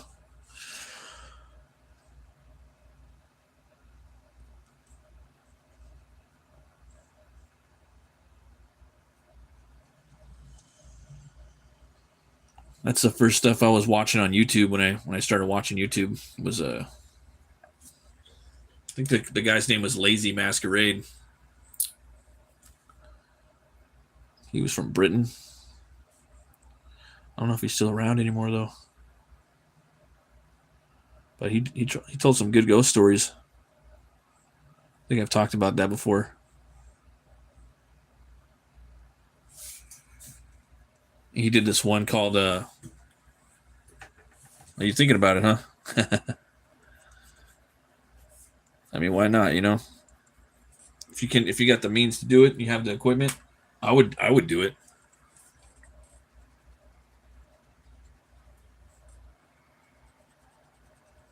Just make sure you carry some protection too.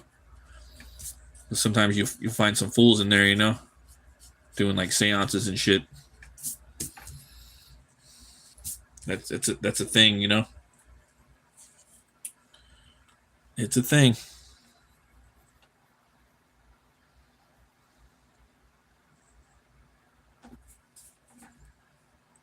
Secret passage, huh? So you got a Target old homestead from the turn of the last century has a secret passage. Oh, dude. You got it, bro. Not only that, it's like a scoop, like someone else might do before you, you know? That would suck. It's like, but I discovered it first, you know? It's like, what are you doing?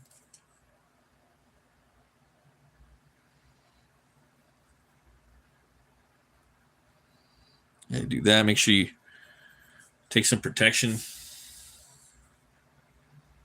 You never know who's in there or what they're doing, you know? What kind of sword. You got to bring the sword to the sorcery, if you know what I'm saying. You might have to do some Conan shit in there.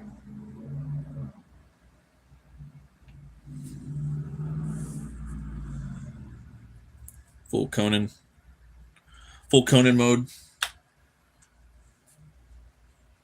Bring that damnedest bastard energy, you know. Let's see here.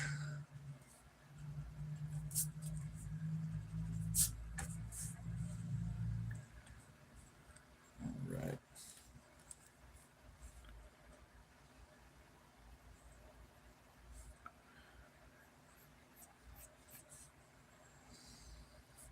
There we go. That's what I was looking for.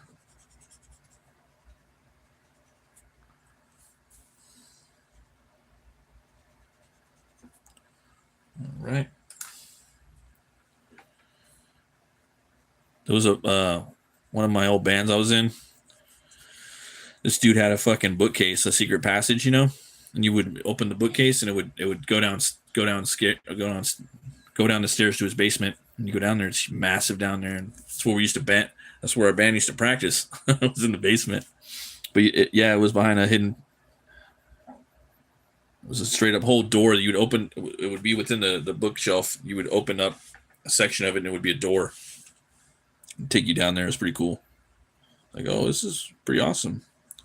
But upon looking at it, you wouldn't even know. If you were in like walking through the house, like a burglar or something, you wouldn't even know. It's probably supposed to be for like a panic room or something. Pretty wild.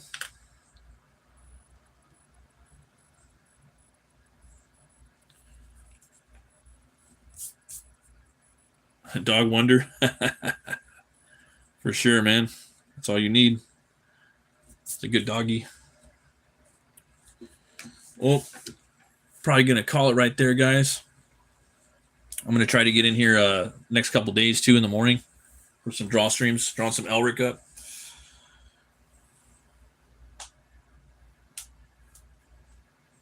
Yeah, slightly. Thanks for stopping by, Lek. Slightly a little bit more skinny, huh? I was thinking the same thing at work. I was like, I think I drew him, his arms too big and stuff.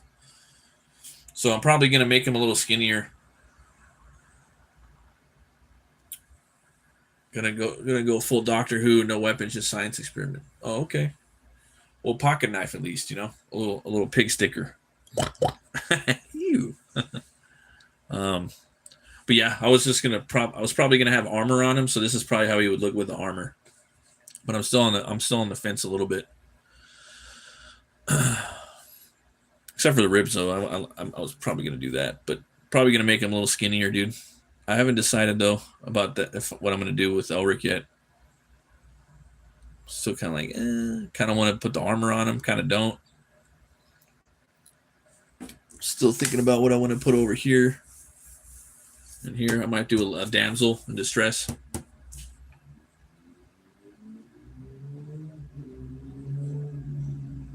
Yeah. Is it Fleck or is it Lek? I don't know if it's Lek or Fleck. Yeah.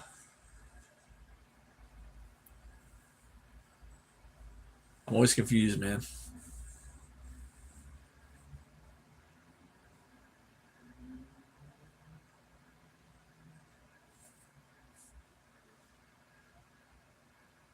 He's tall too, man. He's tall, and he got some long fingers. I was reading or listening to the audiobook. I wasn't reading it. Yeah. And Bony. It's Lek, right? Okay, cool. It's a river in South Holland that used to belong to my ancestors. Oh, that's freaking awesome. Damn. I think one of my there's some people that are working up there, but towards that area there in Switzerland. It's not, but yeah, I know a lot of Dutch people that live out where I'm at. They like founded my town. It was the Dutch and the Chinese. Pretty wild. But up there, man, it's the Alps and everything. Oh, beautiful land. Got all that cheese and ham. Should move over there. Try to find some work out there. But thanks for stopping by, man. Willie, it was cool chatting with you, man. Make sure you go in there prepared. Get a good pig sticker, maybe some jerky. Backpack. Make sure you got your canine with you. Lantern. Before they amalgamated into South Holland, one of the provinces carried my last name. Nice to visit. They treat you like a big shot. That's cool.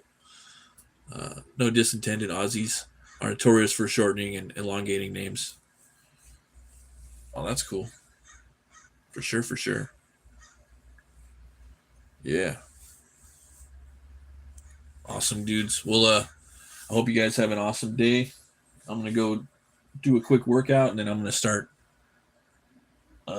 eating some brunch.